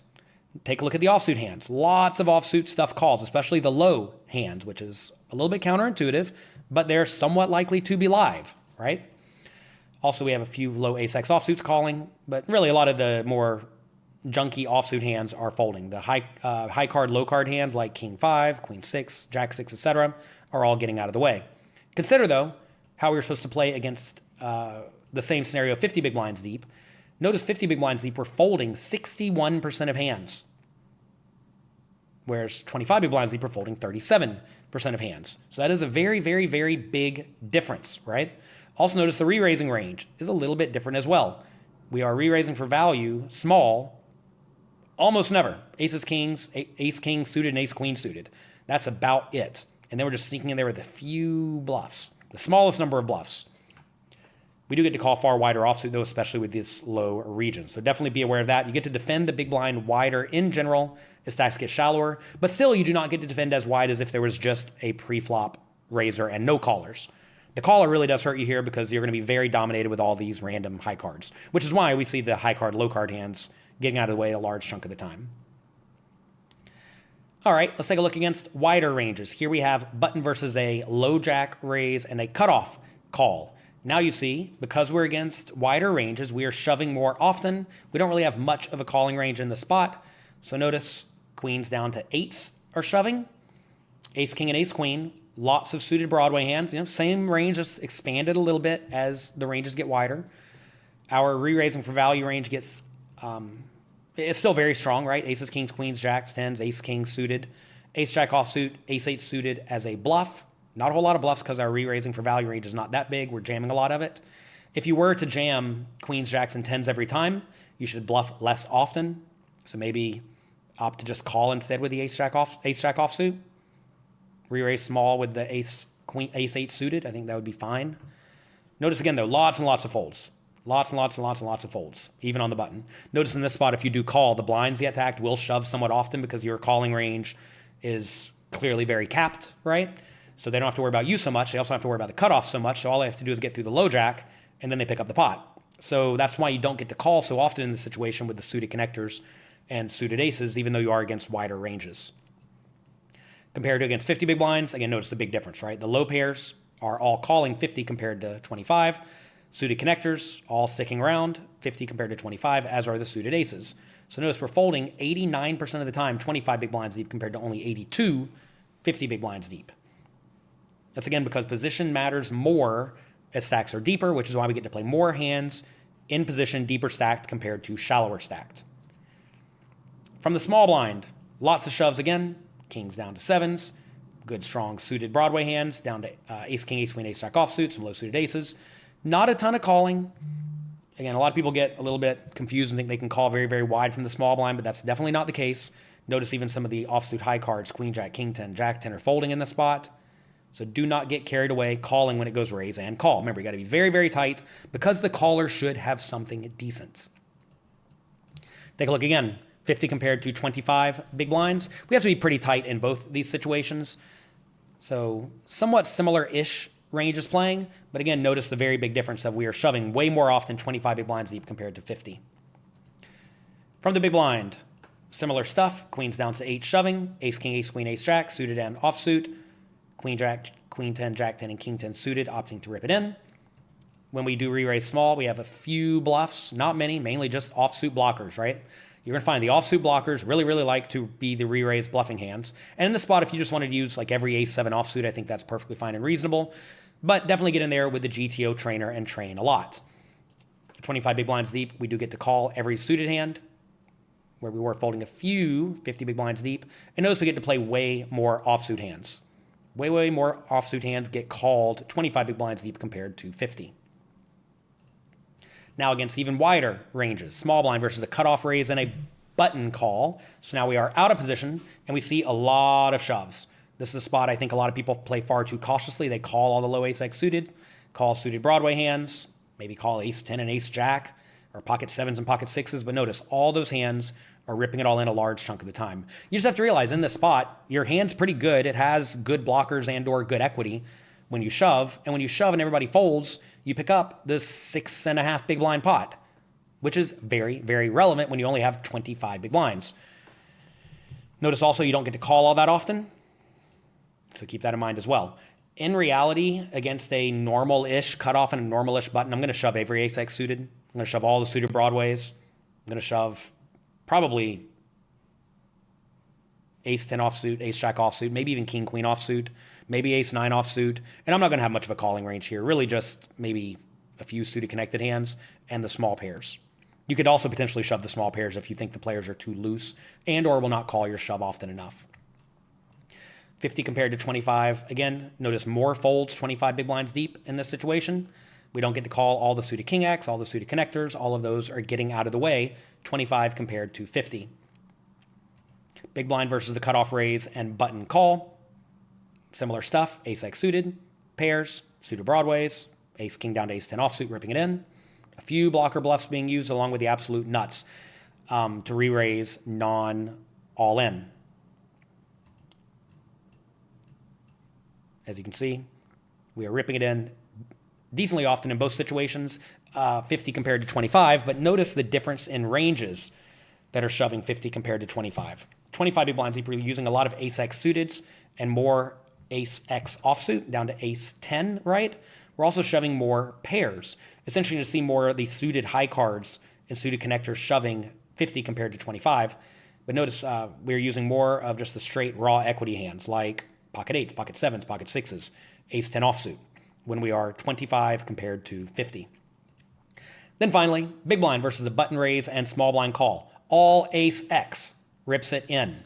This is a situation you need to get very familiar with. It will happen a lot, especially in small stakes. Button's going to raise, perhaps even too wide. Small blind's going to call a lot, perhaps too wide. So you need to make sure you're hitting at least this all-in range. All ace X, basically all pairs, and then suited Broadway hands in this region. Exploitatively, though, if you wanted to shove more often, add more hands, right? Add some king, queen, king, jack, king 10, more suited Broadway hands, maybe 9-8 suited, maybe king 9 suited, right? If your opponent's going to raise too wide on the button and the small blind's also going to call too wide, you get to jam far wider. As you can see, again, you get to call pretty wide in this situation. 50 big blinds deep, you actually do get to call a ton, which is neat to see. So we have a bit of a difference in strategy, 50 big blinds deep compared to 25, where if you recall against the early position raise and the call, you were folding a lot from the big blind. Now against wider ranges, you get to call wider 50 big blinds deep. But in both scenarios, you still get to call pretty wide in general. So be aware of that. Notice also we don't really have much of a small 3-bet range. We have a little bit of a small 3-bet range. But remember, it's just the absolute nuts, right? 10s and better, ace-10 suited and better, and then a few junky blockers.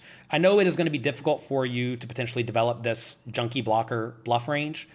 And I would tell you just to pick 1 or 2 combinations to make it 8.5 big blinds in this spot. Maybe just use the Jack-8 offsuit and maybe the Queen-4 offsuit if you felt inclined. Or maybe the Ace-6 offsuit and the Jack-8 offsuit. I think if you do something like that, you're going to hit reasonable enough frequencies, even though your hand selection is not going to be perfect compared to G.T.O. But it will make you far more difficult to play against. What a lot of people do very wrong is they only 3-bet the nuts from out of position. And everybody always 3-bets the nuts from out of position, so it's not like that's difficult for your opponents to play against, right? If they have any awareness of poker and that your range should be very strong, they're just going to fold a lot. So if they're going to fold a lot, then you get to add more bluffs to your range. And as you can see, you already have some, so perhaps exploitatively you want to have even a little bit more, which is why I recommend picking 12 full combinations of 2 blocker bluffs or so, like in this spot Jack-8 and perhaps Ace-6. I don't think it really matters which ones you pick, as long as you're being reasonable with it. So yeah, that's how you play 25 big blinds deep against a raise and a call. Again, note from the early positions, or not the blinds, you don't call much at all. You do a lot more shoving than you may expect. And against wide ranges, you also do a whole lot of shoving. Now let's discuss how to play 25 big blinds deep when you raise and then someone 3-bets you.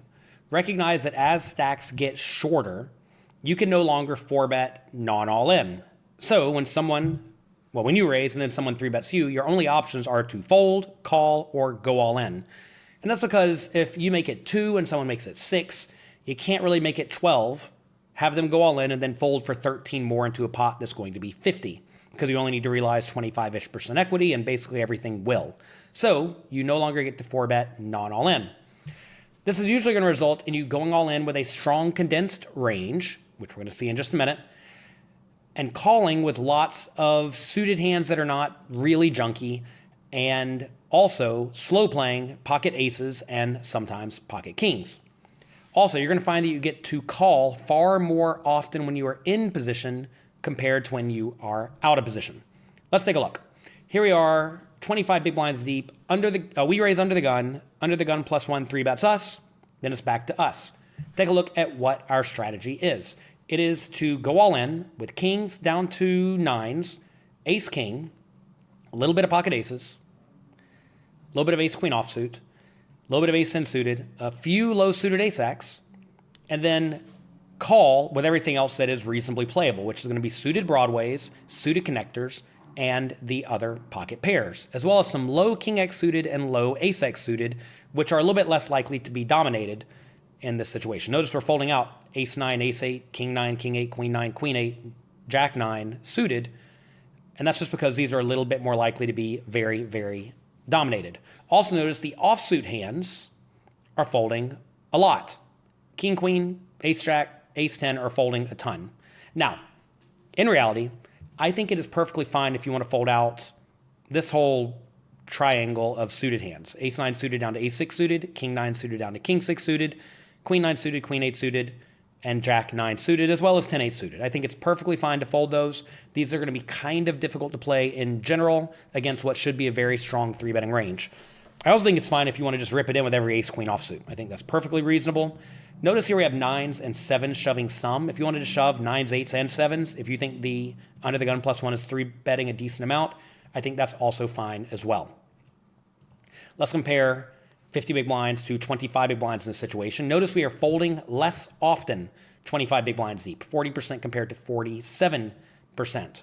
Also realize that we are re-raising in this situation by going all in 19.6% compared to 18%. 50 big blinds deep. If you look at the hands that are folding, notice we get to call a little bit more often with ace queen, 25 big blinds deep. And we get to call with these low suited ace X's and king X's a little bit more, but like I said, I think it's fine to fold these. So somewhat similar strategies in this spot, except for we are going all in a large chunk of the time, 25 big blinds deep compared to 50. What about against a hijack 3-bet? It's going to be a relatively similar strategy, except for we are going to expand our ranges a little bit. Notice now we have more low ace X suiteds. We have more pairs, right? Take a look. Also notice we are slow playing aces more often. So in the spot, we are slow playing aces more often against a hijack 3-bet, and we're calling a little bit more. Notice now any two cards 9 or higher that are suited are getting in there, suited connectors and the lower pairs. I still think it's okay if you wanted to fold out the hands containing an 8, 7, or 6 that are suited. I think if you wanted to fold all of those, I don't have a problem with that. But at this point, I would start slow playing aces pretty much every time. The aces are really, really, really nice to slow play. They're going to protect your range, and it's going to be really easy to play, right? Notice ace queen offsuit is calling or jamming. Ace jack offsuit is calling a little bit. You're going to find the offsuit hands are a little bit better 25 big blinds deep compared to 50 big blinds deep when you get 3-bet, because if you get top pair, you're happy enough putting your money in. Against the button, similar stuff. Kings down to 9s, ace king, ace queen offsuit, low ace X suiteds. We get to call even more often now with the suited hands and even the ace jack offsuit and king queen offsuit. If we compare this, 50 big blinds, notice we are sticking around more often with the offsuit hands, right? And we get to call all of these, junkier ace X and king X suiteds compared to 50 big blinds deep, because again, if you just make top pair, you're happy putting your money in. In both situations, we are calling a pretty good amount of the time, though. Under the gun against the small blind. Now notice against the small blind, we are going to be in position, which should make us want to call a little bit more often. However, this is a spot where the small blind is going to 3-bet a little bit bigger, right? Whereas if you're facing a 6 big blind 3-bet from an in-position player, you're getting better odds. Here we're going to be facing something like a 6.6 big blind 3-bet, maybe a 7 or 8 big blind 3-bet from some players, and that's going to make us fold more often simply because our implied odds have been killed by the bigger 3-bet size, which is why we see us folding more of these suited hands in this region. If the opponent re-raised smaller to 6 big blinds, all of these hands would become calls pretty quickly. Notice we do get to call ace jack and king queen offsuit in this situation because we are pretty happy making top pair and getting it in, plus we're going to be in position, so our hand's going to play very easily. Notice aces and kings slow play a ton. This is going to be a recurring pattern. 25 big blinds deep when you raise and when you get 3-bet, and you're in position, aces and kings slow play a lot.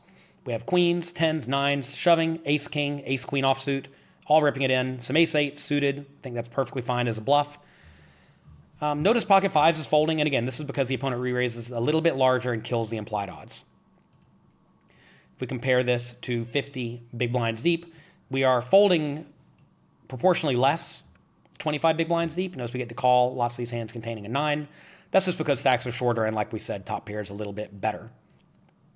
Let's take a look under the gun versus the big blind, 50 big blinds deep. Notice aces and kings slow playing a ton. Again, also not a whole lot of shoving in this spot because we are in position, closing the action. Aces, ace king, ace queen, and queens does a lot of jamming. We have a few more hands with ace 8 suited and pocket 9 shoving, which I think is perfectly reasonable. Again, notice this bottom band of suited hands is folding. Suited connectors and the junky suited hands are all getting out of the way against an out-of-position 3-bet to a, call it, decently large size. Here we are, 50 big blinds deep compared to 25 big blinds deep again. Notice you get to call more often, 46% folds compared to 50 big blinds deep. We get to call with ace jack and king queen offsuit, which I think is very reasonable and easy to play. Notice, though, the low suited connectors and the low pairs do not get to call 25 big blinds deep compared to 50 because they've lost their implied odds. What about against wider ranges? Here we are in out of position again. We raise low jack, hijack 3-bets, back to us. Kings down to 8s is shoving now. Ace king and ace queen. King queen suited, king jack suited, and some low ace X suited. Similar selection of hands, right? Just wider and wider as the opponent's 3-bet should be wider and wider. We now get to call all ace jack and king queen offsuit, all suited cards 9 or higher. Notice we still are folding out these weakest suited hands, and I think that's logical and reasonable. I don't think you need to call king 6, king 7, king 5 suited. I think folding those is perfectly fine. But notice, when you are getting good odds, the low suited connectors and the pairs all get to call. right? Compared to when we were out in position, you may think in position call more, but that is not the case when the opponent uses a bigger re-raise size, like we saw here, under the gun versus the big blind. What about low jack versus the button? Similar strategy against the hijack, but the ranges are going to be a little bit wider. Notice now we're pushing down to a lot of ace-x suited to find shoves, kings down to sevens, ace, queen, and better. King, queen, and ace jack opt to call. 2 cards 9 and higher call. Suited connectors and pairs call. Now, against the small blind, what do you think is going to happen? Are we going to shove a lot? We're going to call a lot? What's going to happen?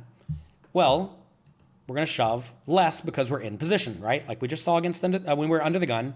Same thing when we are in the low jack. If we can go back to that situation. Wrong chart. Under the gun versus small blind. Here we have us shoving, in this situation, ace, king, queens, nines, and some ace, 8 suited. Right? Here, low jack versus small blind, shoving a little bit more with the ace, king, and ace, queen, a little bit more with the ace-x suited. So a little bit wider, but not all that insane, right? We do have to fold out more of the suited junk. Notice very clearly, queen 9, jack 9, 10-9 suited, all folding. Suited connectors, not loving it. That's because, again, we're facing a slightly bigger 3-bet size. Sorry, I keep clicking on the wrong chart here. Where in the world was I? I have so many charts over here. Low jack versus small blind. There we go. Try to not click away from it this time. Okay. Low jack versus big blind. We also do not shove a lot. Pocket queens, an ace king, an ace queen offsuit shoving, some low suited aces, pocket eights, but really not a lot of jamming. Notice again, the junky suited cards and the suited connectors do not call against the out of position 3-bets. Also, the offsuit hands don't love it, but do notice we do get to call king, queen, ace, jack, and ace 10. If they get top pair, they're happy enough. Even wider ranges, cutoff versus button. Now we're out of position again, so you see us jamming a lot. All pocket pairs, except for nines and aces. I would slow play the aces every time. I would just jam the nines for simplicity. Kings down to fours can just rip it in. It may feel a little bit rough shoving a hand like pocket fives, fours, sixes, etc. But you have to realize the alternative is to call the 3-bet and then check fold a lot of flops. I think it's far easier just to shove in this situation against the player 3-betting on the button, who quite often will be 3-betting kind of wide, maybe even wider than G.T.O, because they think the cutoffs are raising kind of wide, and that will allow you to realize your equity fully when you jam with fours, because if they call you, you still get to see all 5 cards. Whereas if you call pre-flop, or you call the pre-flop raise, then check fold the flop, you don't get to see the turn and river, you could be getting bluffed, and you're going to under-realize your equity pretty badly in that spot. So I personally like just to jam all pairs, ace, queen, and better, ace, jack offsuit, and these low marginal suited ace X. Notice again, we are folding a pretty good amount of the time because we're folding out all of these offsuit hands as well as the junky suited hands. Take note though, in all these spots, the low king X suited does stick around. They're going to be barely profitable to play, but they are going to be profitable if your opponent's 3-betting adequately. If your opponent's not 3-betting adequately, they're quickly going to become folds because they're going to be far more likely to be dominated. So recognize that just because the G.T.O strategy calls with all of these hands in this region does not mean that you necessarily should against tight players. Here we are, cutoff versus button, 50 compared to 25. Notice we're folding about the same proportion in both situations, but we're going all in more often, 25 big blinds deep, simply because we're risking fewer chips. As you're risking fewer chips, you get to jam wider and wider. Cutoff versus small blind, interesting spot. Ace, jack, offsuit, and better, ace, queen suited and better, low ace, x suiteds, and these small pairs and medium pairs are jamming. Notice aces and kings slow plays every time. As we discussed, when the out of position player 3-bets you, you slow play aces and kings.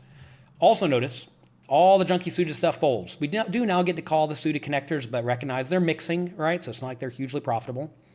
You do get to call down to ace 9 offsuit now. I think that's probably close.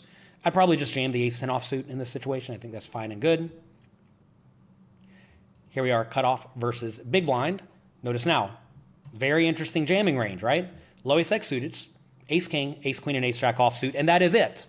That's because we are against a pretty wide 3-betting range, and we're in position, and we want to be able to call as wide as we can, so we slow play all the pairs.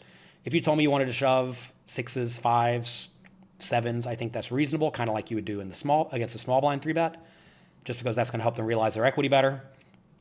But I think this is a pretty nice spot to call pretty wide, assuming the big blind's going to 3-bet adequately. Now here's the button versus a small blind. This is about as wide as it's going to get. Take a look at this very interesting jamming range. Notice now we are jamming lots of ace-x offsuit, low ace-x suiteds, ace-king suited, ace-queen suited, pocket queens, small and medium pairs some chunk of the time. I think a lot of people miss the shoves with ace-8, ace-5, ace-9 offsuit in this situation. They think they're not good enough to shove, and instead they just fold. But notice, these hands are all good enough to at least continue.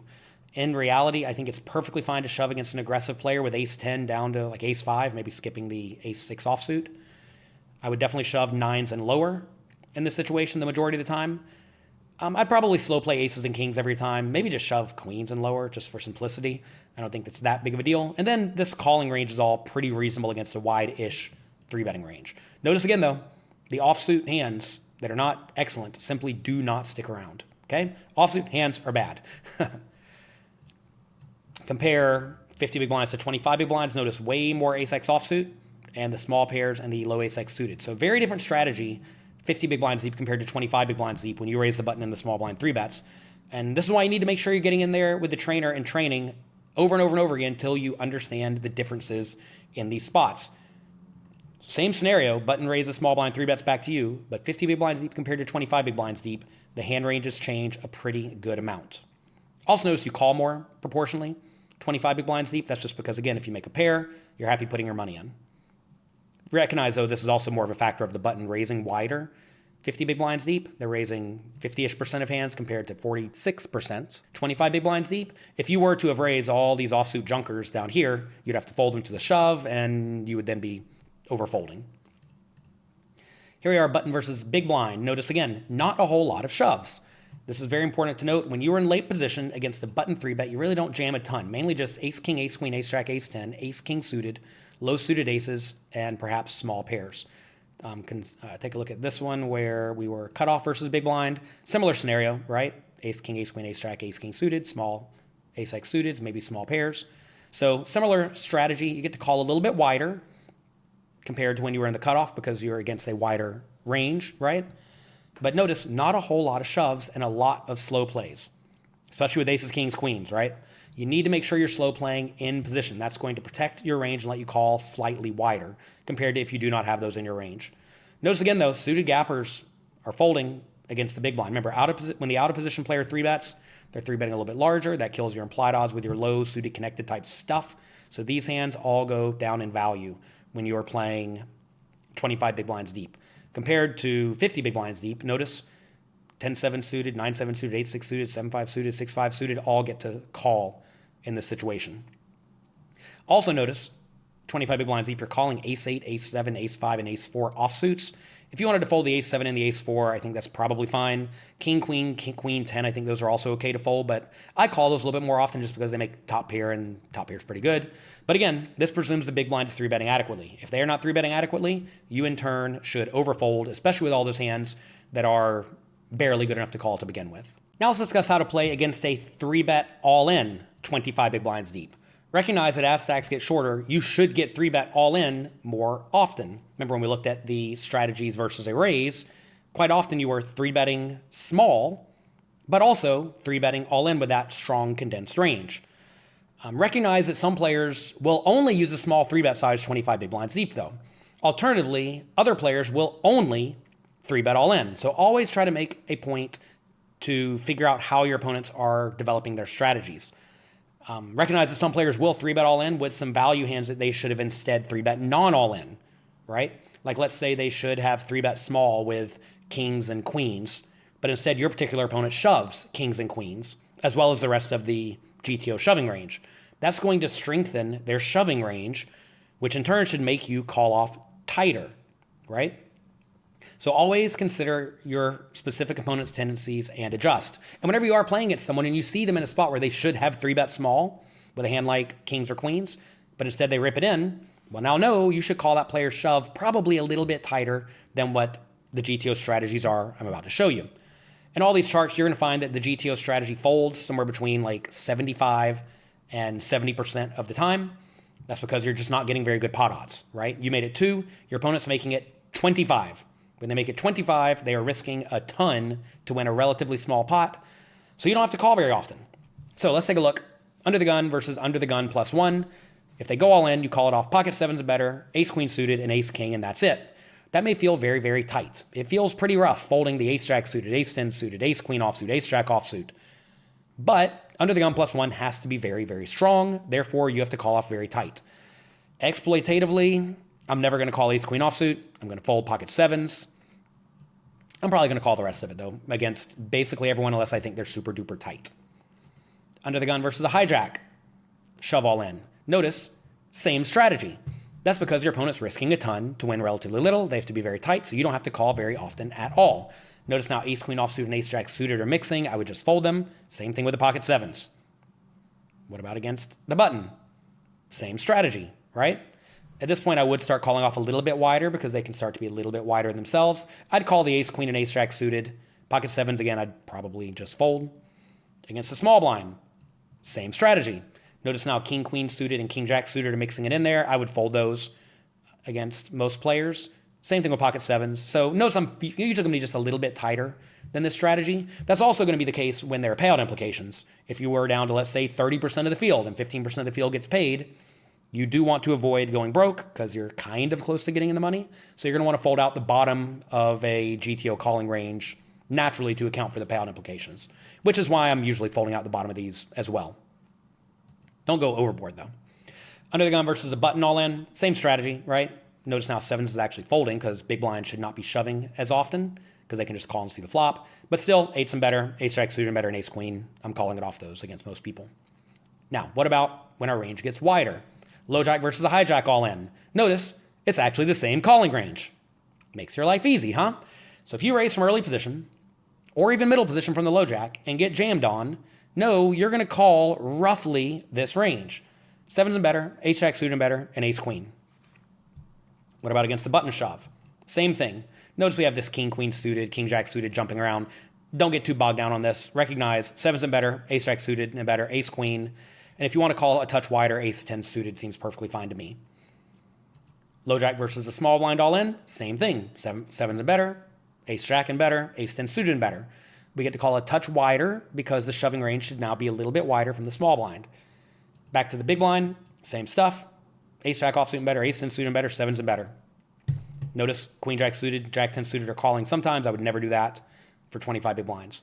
Now, I will say that as stacks get shallower to like 20 or 18, I will start calling a decent amount more often with maybe like king queen suited, king jack suited, ace jack offsuit, queen jack suited sometimes.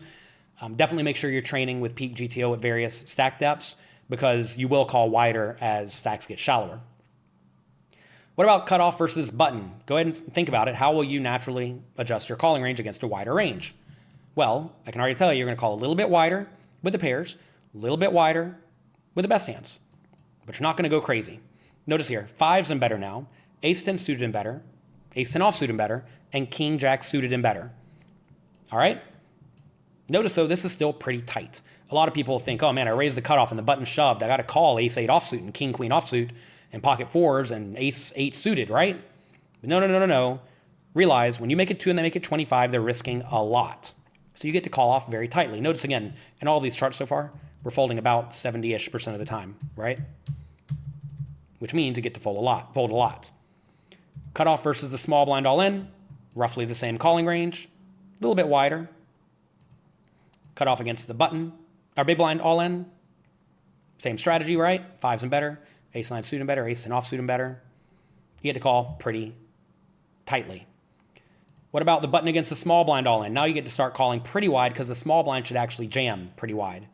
Notice now fours and better, ace 5 suited and better, ace 8 offsuit and better, king jack suited and better, and king queen. Now, I will say this is a spot where I do think a lot of people shove adequately. They may even go overboard shoving, which should make you call a little bit wider than this.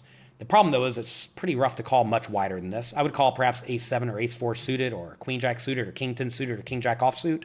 But really, this is already a decently wide calling range to begin with. Perhaps you didn't open these hands at the bottom of the range to begin with, which lets you call a little bit more.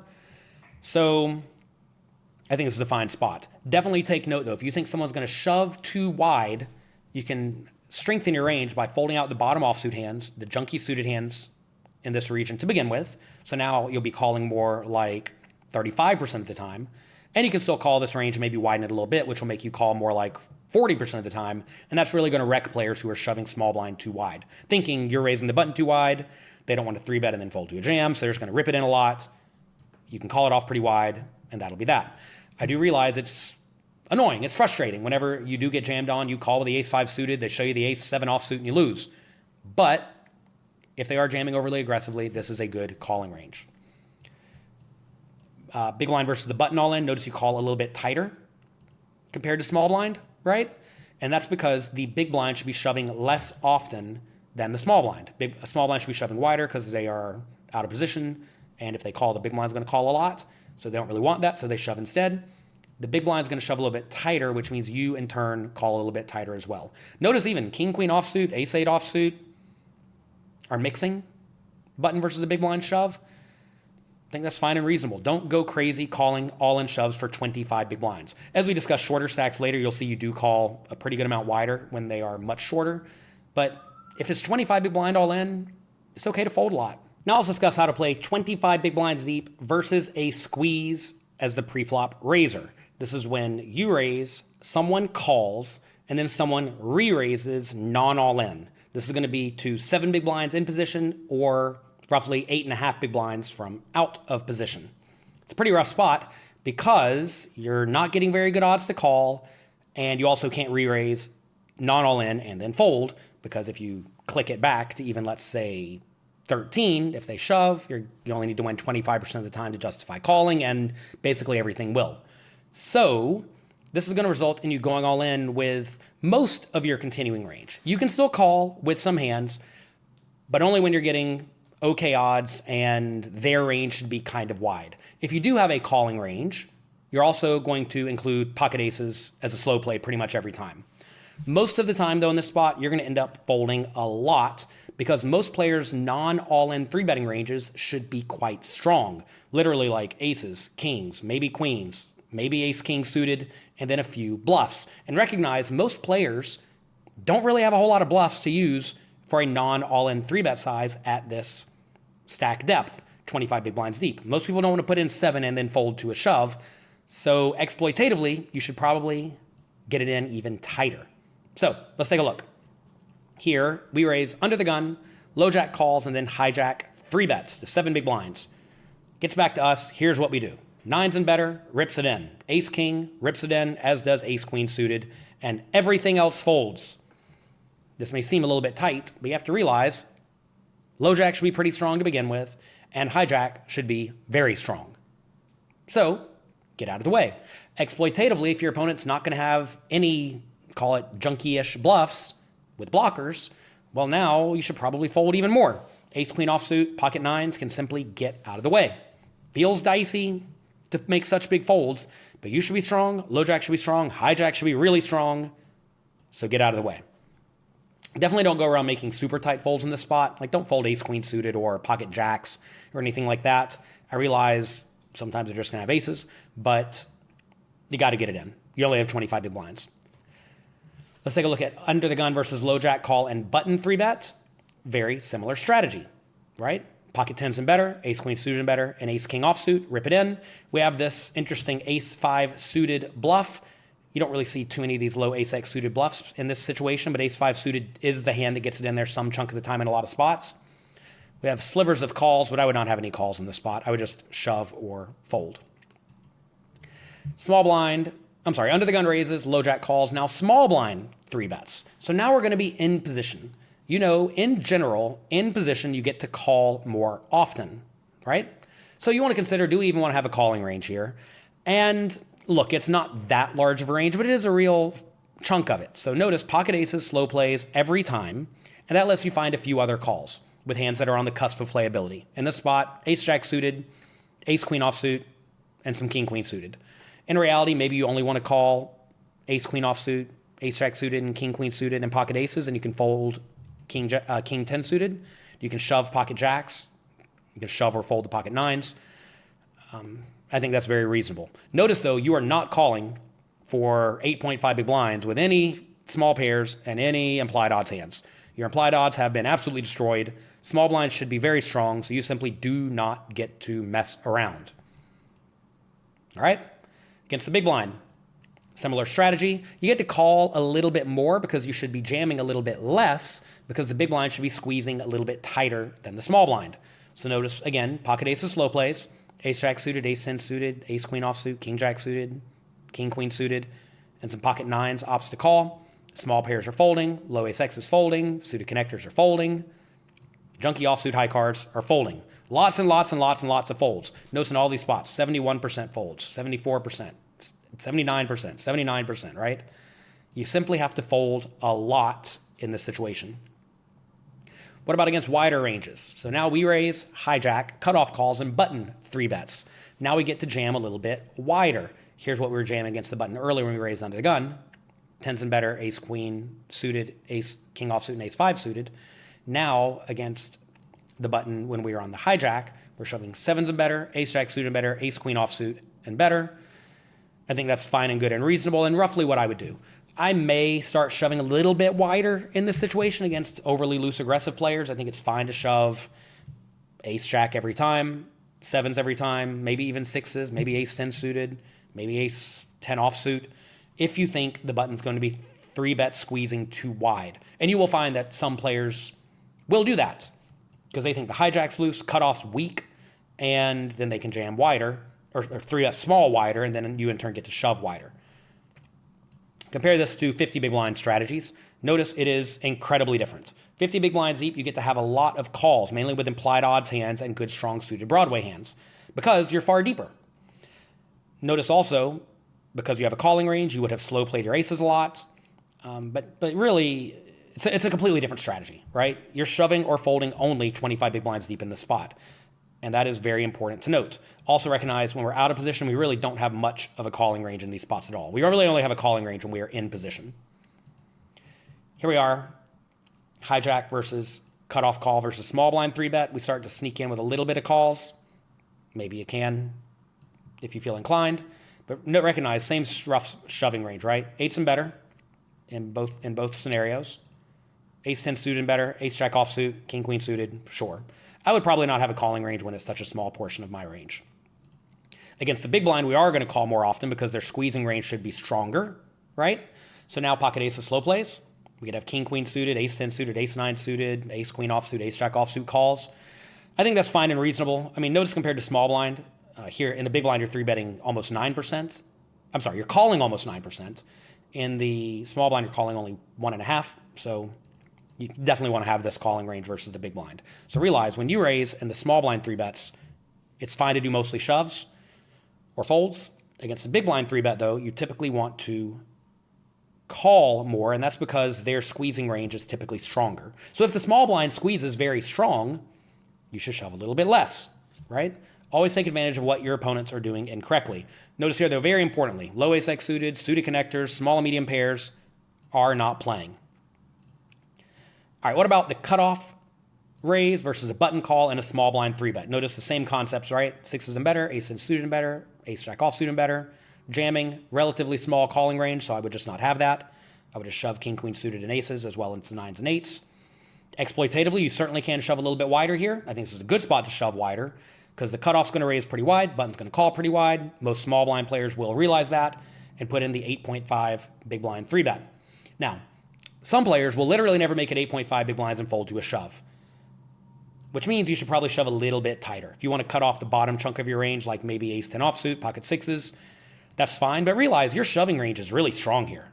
So even if they're going to call you close to every time, you're just straight pushing equity with this whole range. So it's not that big of a deal. This is what I would do against basically everyone, unless I thought they were really, really tight. Here we have cutoff versus a button call and a big blind 3-bet. Remember they're 3-betting a little bit less often than the small blind, so we need to call a little bit more, which allows us to slow play the aces. We get to call a few more suited Broadway hands, some suited pairs if we feel like it. I'd probably just jam them. Ace-9 suited, ace-8 suited if we feel inclined. I think this is reasonable. Compared to 50 big blinds, notice again, we are calling less often and we are jamming more often. We're also folding more often in this situation because we have no implied odds whatsoever. Button versus small blind call and big blind 3-bet. So now small blind is probably going to be relatively weak.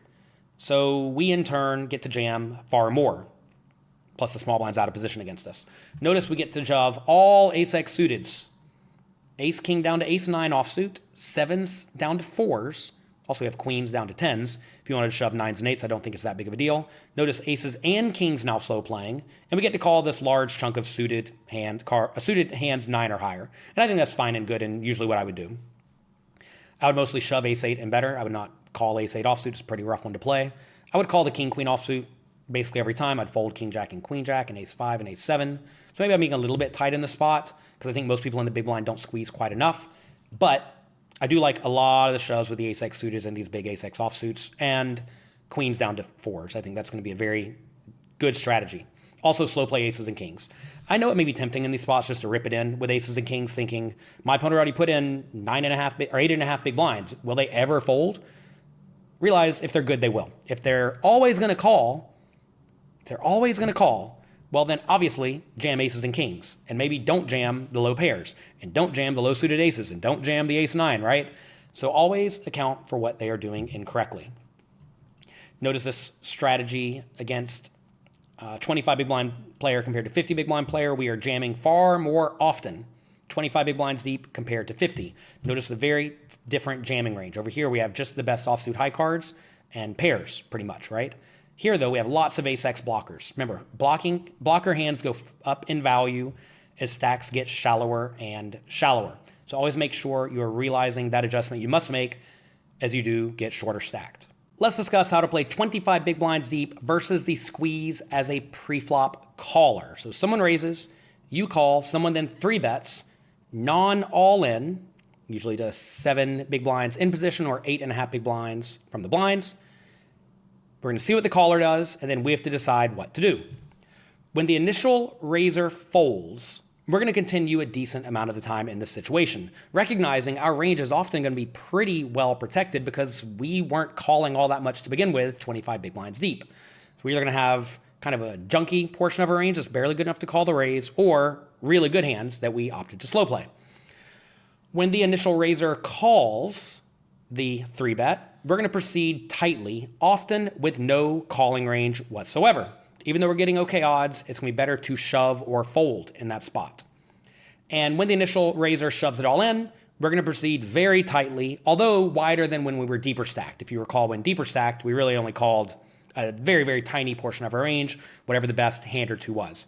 Here we're going to call a bit wider because we'll now be getting much better pot odds, plus the initial raiser should be getting it in wider compared to 50 big blinds deep. Also note that many players do not have a non-all-in 3-bet size in this spot, or maybe they 3-bet non-all-in only with aces, kings, and ace-king. And against those players, you're going to want to proceed far more cautiously. So always consider how your opponents are deviating away from G.T.O. and then adjust accordingly. All right, here, under the gun raises, we call the low jack, the hijack 3-bets, and under the gun folds. So note all of these slow plays we had in our range at small frequencies to begin with. We have some aces, some kings, some ace-king suited.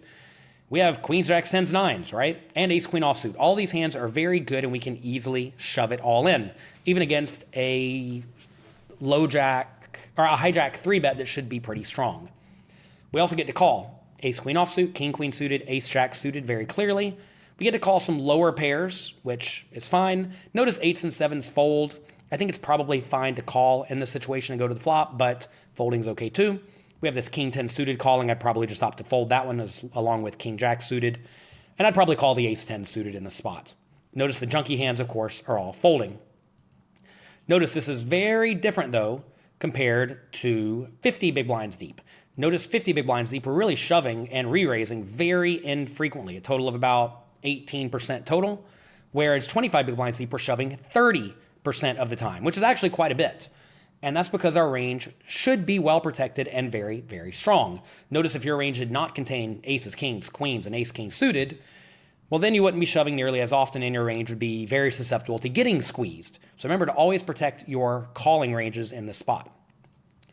What about if under the gun goes all in? In this situation, they will not call ever, as we saw in the previous video. So under the gun raises, low jack is where we call from. The hijack 3-bets, under the gun shoves.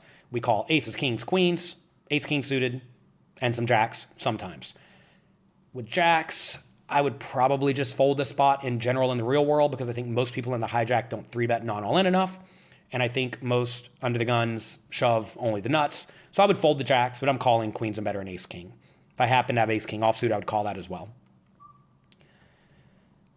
Here, as we mentioned, when we are 25 big blinds deep, we call it off wider with more hands compared to when 50 big blinds deep. Notice we don't even have aces, kings, or ace-king suited in our range 50 big blinds deep, which is why, we're just getting in with our best hand, which is really queens. Also, jacks is okay to get it in the spot because we are a little bit shallower, 25 big blinds deep. How about under the gun raises? We call the cutoff the button 3-bets and under the gun folds. Notice again, we're just jamming this good, strong, linear range. Pocket eights and better, and ace, queen, and better. We're calling with hands that are getting okay odds, which are king, queen suited, ace, jack suited, ace, 10 suited, 8, 7 suited, 7, 6 suited, maybe 7, 6s, maybe a few of these other suited hands. I would usually opt to fold out these hands in this region, also these low suited ace X. I think folding 6s and lower is perfectly fine. If you wanted to shove the 7s, I don't hate that if you think the button's getting aggressive. I think calling the 8, 7, and 7, 6 suited is perfectly reasonable, and these best suited hands is fine too. I would not call ace, jack, or king, queen for 5 big blinds more in the spot. I think you probably just want to let those go if they're offsuit. But notice, again, a pretty tight strategy to continue. If under the gun ripped it all in, notice again, just calling the nuts, 10s and better. I think in this spot, it's probably okay to consider folding 10s, but I'd probably call 10s and better in this spot every time. And if I had ace-king suited, of course, I would call as well. It may feel a little bit rough to fold the ace-queen suited here, but you got to remember, under the gun has to be very strong to begin with. So since under the gun should be very strong, you in turn just don't get to mess around. All right, what about if the small blind 3-bets? Under the gun raises, you call cutoff, small blind 3-bets, under the gun folds. So now realize the small blind should be pretty strong again, right? But we're in position, so we get to call a little bit more, and because we get to call a little bit more, we slow play the pocket aces. We've seen this over and over again. When we are against the out of position 3-better, quite often it makes sense, if we're going to have a calling range to begin with, to slow play aces. So aces slow plays, queens, jacks, 10s, 9s, 8s, calling a large chunk of the time. 8, 7, and 7, 6 suited, really like to call. We're going to find that these low suited connectors often do like to call in this spot. And then our best suited hands, it's usually going to be ace, jack suited, ace, 10 suited, king, queen suited, are calling the majority of the time. I think that makes a lot of sense. Ace, jack, king, queen, I would fold if they're offsuit. Low suited ace, X, I'd fold. Suited connectors that are middling, like these in this region, I would usually fold. So I think this is good poker, good strong poker. If you wanted to shove queens and jacks and 10s and 9s and 8s, I don't hate that. I mentioned in a previous video, but these middle pairs play kind of roughly post-flop in situations like this because they usually have an underpair, but they have very good equity. So if you wanted to make your life easy, you certainly could just jam kings down to 8s, and I think that's fine. What about against the under-the-gun call? So now the under-the-gun will actually have a calling range some chunk of the time because they are in position, remember? Well, in position against the 3-better. So now we're just shoving our best hands. Jackson better and ace-king. Well, Jackson better and ace-queen suited. Ace-queen offsuit if we feel inclined. And our calling range goes away for all practical purposes. We really only get to call ace-queen offsuit, ace-jack suited, king-queen suited, 10s, maybe 9s, maybe 8s, maybe 7s.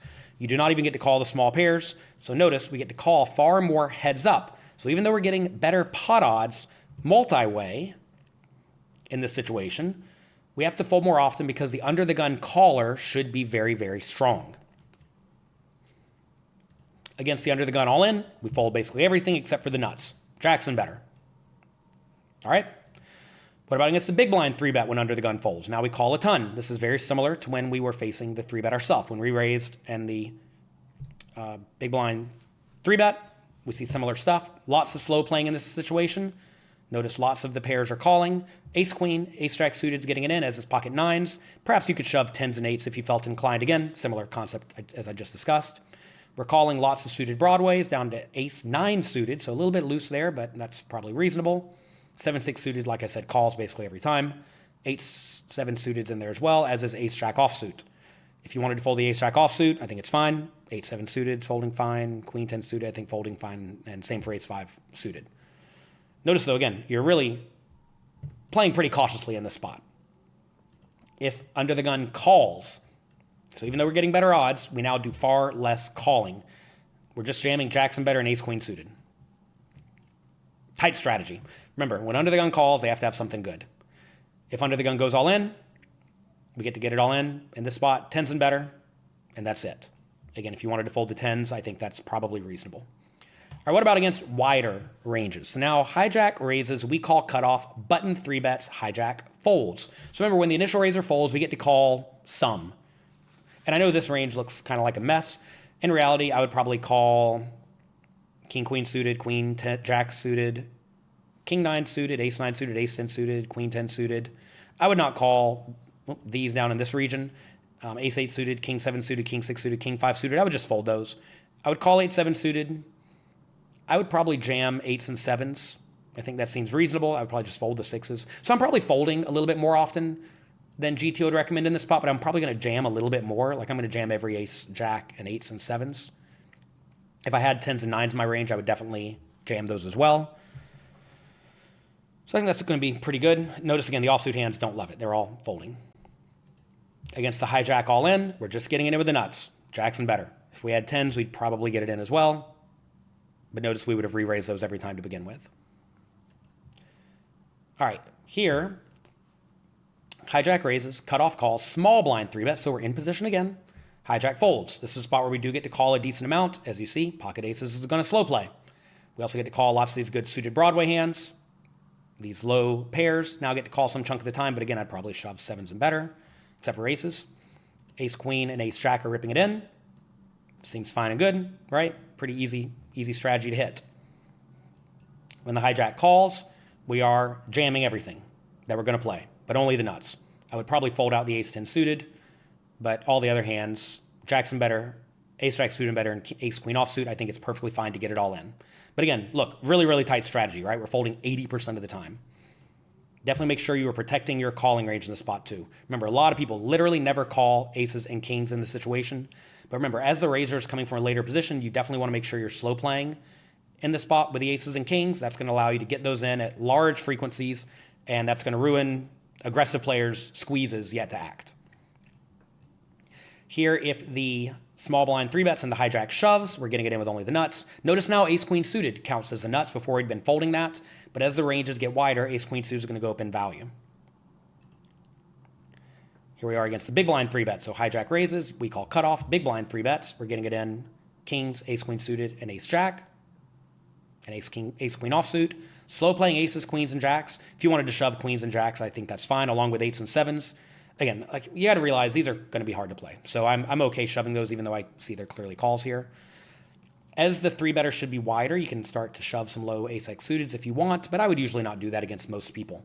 Notice also our calling range is, again, just very strong, right?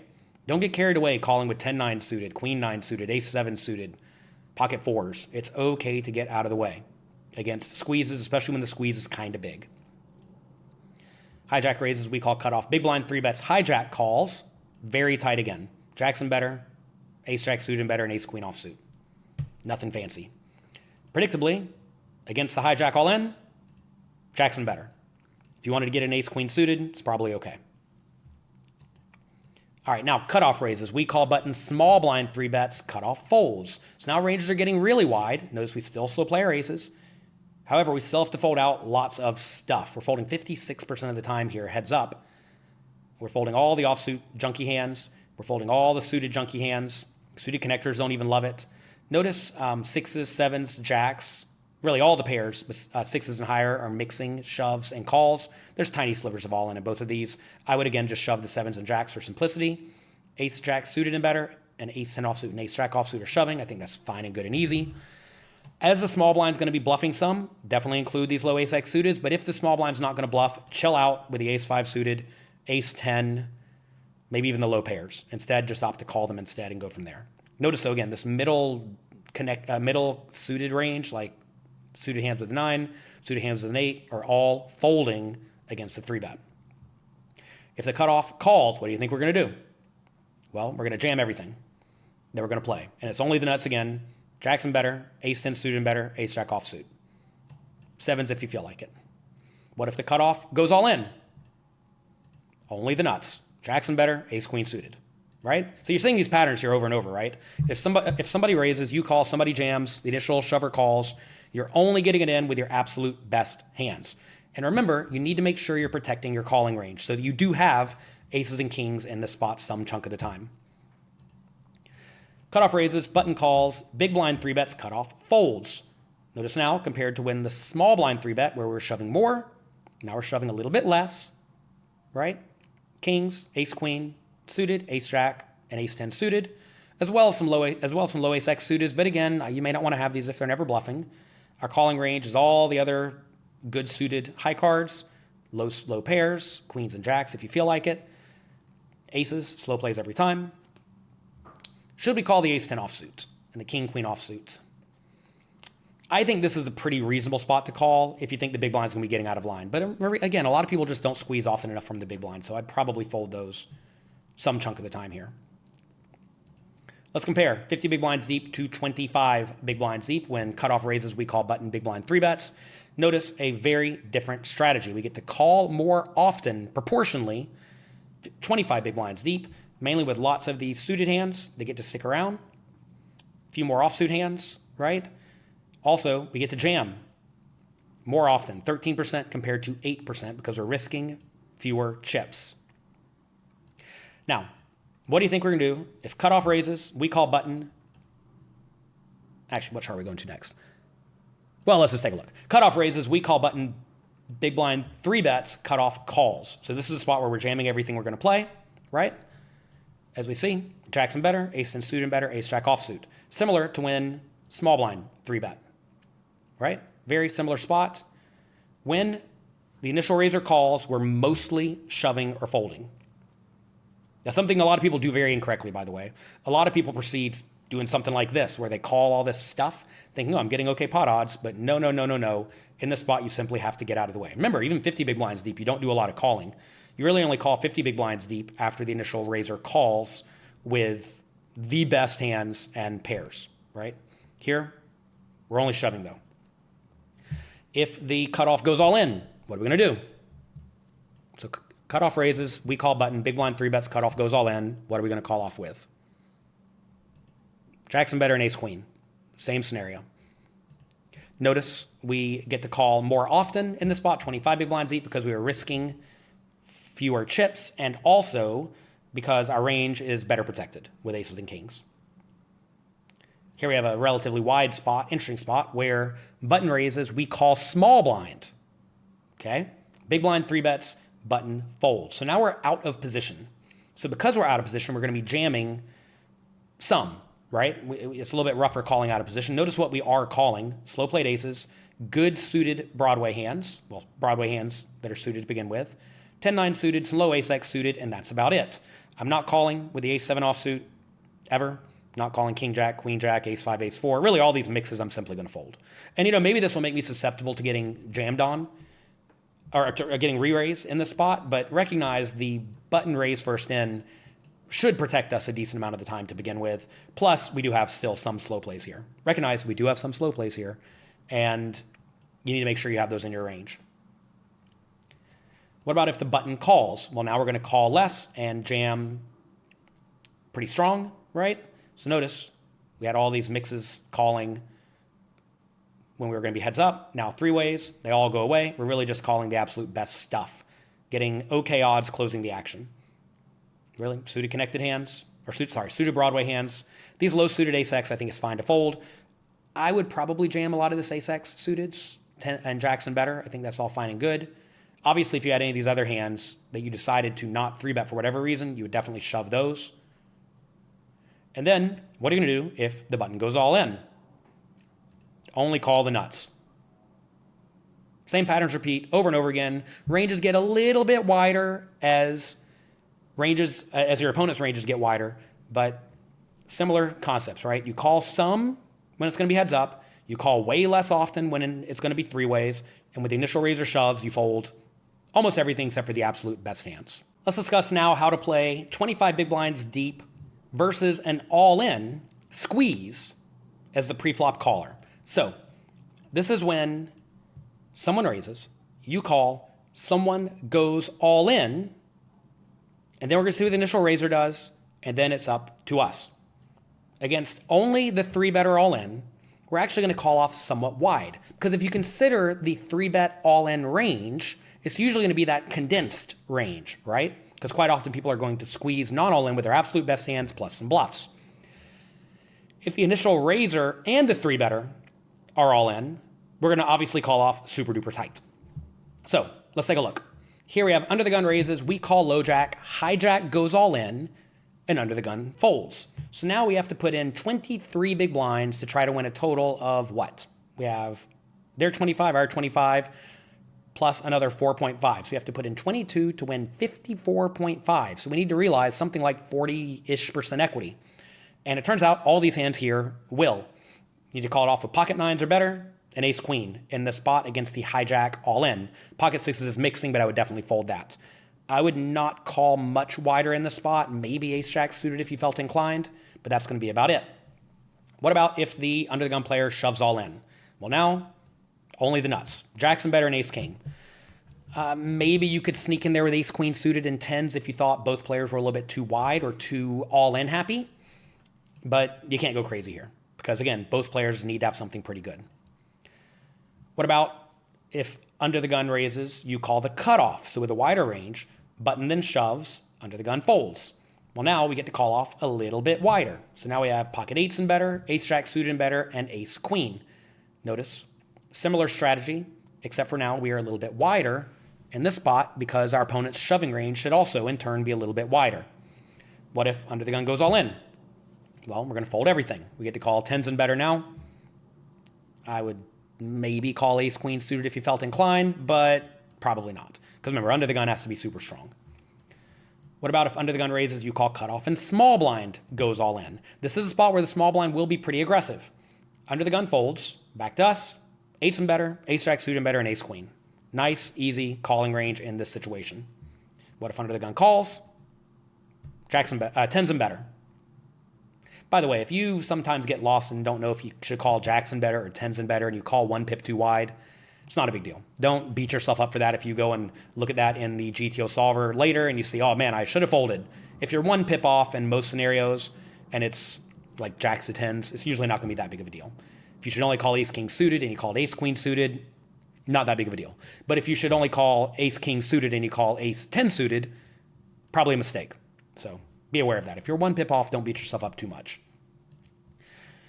What about if the big blind goes all in and under the gun folds and we're in the cutoff? Eights and better, ace jack suited, and ace queen. As well as king queen suited is getting in there. I think this is a reasonable call, but I may fold that in this situation for 25 big blinds.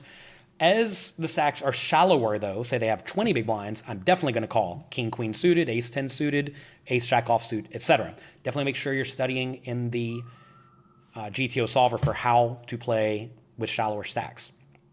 We're going to have a shallower stack section later in this masterclass as well. What if under the gun calls? Again, tens and better.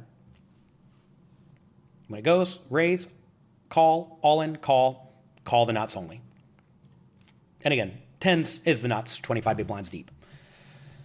Okay, wider ranges, hijack raises, we call cutoff, button goes all in, pretty wide, hijack folds. So now we get to call sixes and better, and ace, jack, and better, and king, queen suited. This feels about right to me. I would call in this situation with these types of hands.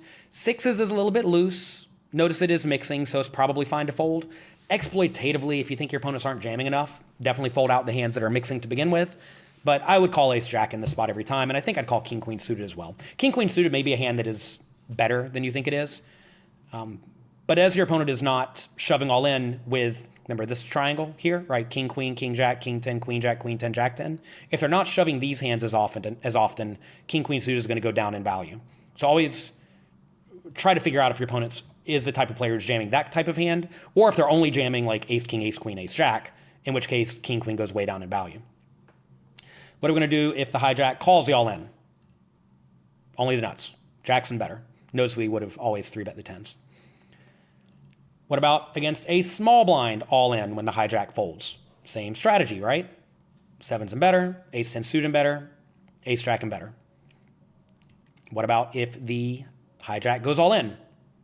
Only the nuts. Notice now we sneak down to ace queen suited. And again, if you look at all these charts, ace queen suited is sometimes jumping between calls and folds, depending on the opponent's range. If you call ace queen suited here every time, I don't think it's that big of a deal, but do note it is mostly folding unless you're against a really wide range. All right, what about against a big blind all in? Same strategy, right? And look, I know that I'm hammering home a lot of these spots where I'm just saying same strategy, but it's good for you to know how to play these very common spots. And when you do get down to 25 big blinds, you should expect to face an all in a lot. And so you need to make sure you know how to play it. And as you can make these general rules in your head, against wide ranges, call off sevens and better and ace jack. Easy, right? And once you know that, and you're not going to have to second guess yourself in these situations, unless, of course, you're adjusting to something your opponent's doing correctly. Or if hijack raises, you call cutoff, big blind goes all in, hijack folds, hijack goes all in, you should already know what you're going to call with, right? Jackson better, maybe ace queen. Jackson better, right? What about this situation? Wider ranges. Cutoff raises, you call button, small blind goes all in, cutoff folds. So now ranges are a little bit wider. We're calling a little bit wider, even with the pairs of fives. And realize that whenever you're calling fives, your opponent's going to shove with some like low ace X suiteds and whatnot, right? As they're more inclined to shove like every low ace X suited, of course, all pairs go up in value because you're going to be dominating them more often. Notice we get to call down to ace 9 suited, ace 10 offsuit. I think this is fine and good. This is a spot where I do think a lot of players shove too aggressively in the small blind. So I like this range. I think this is quite nice. What about against the cutoff call? Jackson better and ace queen. If we had 10s, we would call it. If we had 9s, it'd be close. We'd probably get in there, but it'd be a close one. Cutoff raises, we call the button. Big blind goes all in. Same range, right? 5s and better, ace 10 and better. What about if the cutoff goes all in? Jackson better and ace queen suited. Same thing. All right, here we have much wider ranges now. Button raises, we call small blind. Big blind shoves with what should be a pretty wide range. Can you guys hear those sirens outside? Be careful in these spots. All right, in this situation, when the button folds against the big blind all in, we call off all our good pairs, Jackson better. Remember, we still have these here, by the way. Button raised and we just called. We slow played aces, kings, queens, jacks sometimes. Remember, I recommended calling aces and kings every time, maybe re-raising the queens and jacks every time for simplicity. But if you have full frequency of aces and kings here, you're going to be very well protected. Notice we do have to call off kind of wide, though. Ace 6 suited and better. Any 2 suited Broadway hands. Ace 8 offsuit and ace 7 offsuit. Ace 7 offsuit's mixing. I think this is pretty reasonable. This is a spot where our range is kind of weak to begin with, especially if you re-raise these every time, your range is going to be really weak. I don't know if you need to call queen 10 suited and queen jack suited and king 10 suited. I realize they're okay to call all ins with in these situations, but if you told me you wanted to fold them, I don't think I would hate it. But recognize this is a spot where the big blind should be shoving a decent amount. So make sure you call the initial raise with a protected range, including aces, kings, right? And then you do have to be willing to call it off a little bit wide here because you are getting okay odds and you should be against a kind of wide range. If there are payout implications, of course, call a little bit tighter. What about if the button goes all in? This is going to be a fun chart. Take a look at this one. You actually call off pretty wide. Wider than you would naturally think. Jackson better. King, queen suited. King, jack. Queen, jack. King 10 suited and queen 10 suited. Not the ace X suited. So why would this happen? Well, this would happen because the button should also call off pretty wide. Because the button should call off pretty wide, you in turn should also call off pretty wide. That said, in the real world, I'm never calling queen jack offsuit or king 10 suited or king jack offsuit. King 10 suited, queen jack suited, I could find some calls in here, especially if there are no payout implications. But with payout implications, I would just fold these. I would call king queen suited the majority of the time and probably king jack suited. So I would call aces to jacks, king queen suited and king jack suited here. And I think that would be a pretty good strategy. But really, all in all, in these spots facing the shoves, you just don't have to call that often. And against a shove and another shove, it's okay to only call with the effective nuts. Now let's discuss how to play 25 big blinds deep, blind versus blind. As stacks get short, you must become far more comfortable getting it all in kind of wide. That said, when it does fold to you in the small blind, you should still call or raise a lot to try to see a lot of flops due to your very good implied odds. You only have to put in half a big blind to try to win 3. We're going to go through and compare 50 big blinds to 25 big blind deep strategies and take a look at the differences. So here we have small blind raise first in strategies. Take a look. Notice we are raising far more often, 25 big blinds deep. That's because, first things first, winning the blinds and antes is quite valuable when you only have 25 big blinds. You're winning the 2.5 that's in the pot, which is a 10% increase to your stack, compared to 50 big blinds deep is only a 5% increase to your stack. So there's more merit in picking up the pot immediately. Also, high cards go up in value. If you raise with a hand like King 8 and your opponent calls and you flop a King or an 8, you're usually pretty happy. So take a look at the difference in strategy. Notice 7s and better is raising the majority of the time, whereas you're limping a lot of pairs 50 big blinds deep to protect the rest of your junky range. Notice you're raising lots of ace-x suiteds, 25 big blinds deep, and lots of blockers, lots of offsuit blocker hands, maybe way more than you are accustomed to or used to. Notice really all of this band of medium, call it offsuit connected hands, are raising a decent chunk of the time. If you take a look at this, it's actually kind of the same shape as the 50 big blind chart, just way more of it. Same thing with the suited hands. You're just raising way more suited junkers, 25 big blinds deep. Notice we are shoving 4s, 3s, and 2s, as well as some ace-8 offsuit and some ace-9 offsuit. If you want to shove those, I think it's fine. I mean, it's easy to remember, 4s, 3s, and 2s. Just shove those. There's nothing your opponent can do about it. They're going to fold the vast majority of the time. Of course, when they call, you're not going to love it, but the thing is when you limp 4s, 3s, and 2s from out of position, it's going to be hard to realize your equity, and if you raise them and get jammed on, you don't really love it. So, rip it in yourself. Notice we are folding more often 25 big blinds deep. Take a look at these junky offsuit hands. We're actually folding these a little bit more, so take note of that. But as you see, you are raising 30% of the time, which means this is not a spot where you should limp every single hand in your range, like is not so unreasonable 80 big blinds deep. So realize we're raising a good, strong linear range up here.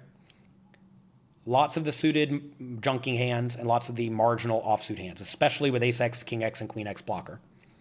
All right, what should the big blind do against the small blind limp? So remember, we're only 25 big blinds deep. So the big blind should jam 6s and lower, ace-9, ace-8, ace-2, and some ace-7 offsuits. Okay? Kind of like you get to jam your smallest pairs against your limp. They get to jam all of their stuff, and there's not a whole lot you can do about it. They should be raising a straight-up linear range. And then a big pile of junk. A big triangle of offsuit junky hands. Notice they do get to raise some suited junky hands. They are chilling out with the, call it non-premium suited hands, like King 8 suited, Queen 9 suited, Jack 9 suited, 10 9 suited, 25 big blinds deep, as well as the low ace-x suited, because you don't want to raise these 25 big blinds deep and then get jammed on, because you are going to get jammed on a decent chunk of the time, and then all these hands become kind of neutral. You'd much rather raise total junk that you can fold to a jam, or really good hands that you know you're going to call a shove with. So always consider how the hand's likely to play out, right? Remember, 50 big blinds deep, if you raise to 3.5 big blinds, then get 3-bet to 10 big blinds, we actually get to call lots of the suited stuff, which is fine, calling in position. But here, you don't want to raise the Jack 9 suited to 3.5 big blinds, get shoved on, and then have to fold. A hand that has pretty great equity. What should the small blind do when they limp and the big blind raises? So now they're going to develop a limp re-raising all-in strategy with lots of ace-x, all the pairs that they limp with that are small, 8, 7, 6, 5s, 4s, ace-queen suited, ace-jack suited, some low ace-x suited, and some low king-x suited, and opting to call with lots and lots of suited hands that are not terrible, and all the offsuit hands that are reasonable enough as well. Call, see the flop, go from there. Realize this is very different than playing 50 big blinds deep where you have the non-all-in re-raise size. Because here you can't re-raise non-all-in and then fold to a shove with any bluffs. Therefore, you don't do that. Also notice we don't have the aces, kings, and queens in this spot because we would have always raised them pre-flop. No, you always raise the aces, kings, and queens as you are 25 big blinds deep. All right, what do we do when we limp the small blind and the big blind goes all in? Remember, when we limp the small blind, the big blind's going to go all in with 6s down to 2s, ace-8, maybe ace-2, maybe ace-9. So realize, against this range, you just want to ask which hands have roughly 50-ish% equity. And it's going to be kind of wide, right? And that's because they have a lot of small pairs and random ace-x. So take a look at what you get to call with here. They have lots of small pairs. So notice we are roughly 50-50-ish with these small pairs. All the bigger pairs are going to be dominating them a ton. If you remember their ace-x, they have ace-8, ace-7. Oh, where are we? Ace-9, ace-8, and ace-7, and ace-2, right? So we get to call ace-7 and better and ace-5 suited and better because we're actually okay against that and recognize if they have the low pairs, all of these ace-x do fine too. Also, notice all these suited Broadway hands do pretty well also. Now, what I call with the Jack-10 offsuit or the King-Jack offsuit in the spot, or the Jack-10 suited, probably not. Just because I'm not convinced people are going to actually jam with this strategy. I think some people make the mistake of ripping it in with ace-king, ace-queen, ace-jack, king-queen. And if they're shoving those, obviously you have to call much tighter. But anytime you can really give your opponent a very specific range of specific types of hands, like imagine they always had sixes down to twos, and you need 50-ish% equity to win, well, you're going to call a whole lot of hands that aren't drawn to 3 outs, right? So this is a spot where you do get to call off perhaps wider than you think. But definitely with the high ace-x. Like if you have ace-7 or if you have ace-8 or better, I'm not folding that very often at all, unless I think my opponent's jamming ace-king, ace-queen, ace-10 type stuff, which of course they don't do in G.T.O world, but your particular opponent may. All right, what do we do in the big blind? When the small blind limps, we raise, and then they go all in. So they are going all in with nines. Oh, I'm sorry, wrong chart. They're going all in with eights down to fours, ace-jack suited, ace-queen suited, ace-9 offsuit and better, ace-5 offsuit and lower, and a few of these hands in this region. So mainly pairs of eights and high ace-x. So using some logic, we're going to call off hands that do great against the pairs, which are sevens and better, right? I realize in the spot we lose to eights, right? But we beat sixes, fives, and fours. So sevens is a hand that's great to call off. And then if you consider their ace-x, it's going to be a lot of the big ones, some of the little ones. So really any decent ace-x will do as long as it's not so dominated by our pairs. So using some logic like ace, 7-ish is going to be good enough. So notice, sure enough, ace-7 suited is good enough. Ace-6 offsuit is not good enough. So all of those get to call it off. Notice again, we do sneak down to queen-jack suited, jack-10 suited. I would probably not call it off in that spot, although, again, if they were using that exact range, then calling it off with those hands are great because you're getting barely the right pot odds. Pot odds exist, right? Also realize that if there are payout implications or if your opponent's not using the shoving range that is listed here, well, then you in turn need to call off differently. And I think most people, if anything, shove a little bit too strong. Maybe they shove ace-9 suited, king-queen suited, king-queen offsuit, etc. And that's going to make call-offs with stuff like king-10, queen-10, and jack-10 suited way worse, right? Because you're just going to be dominated a little bit more often.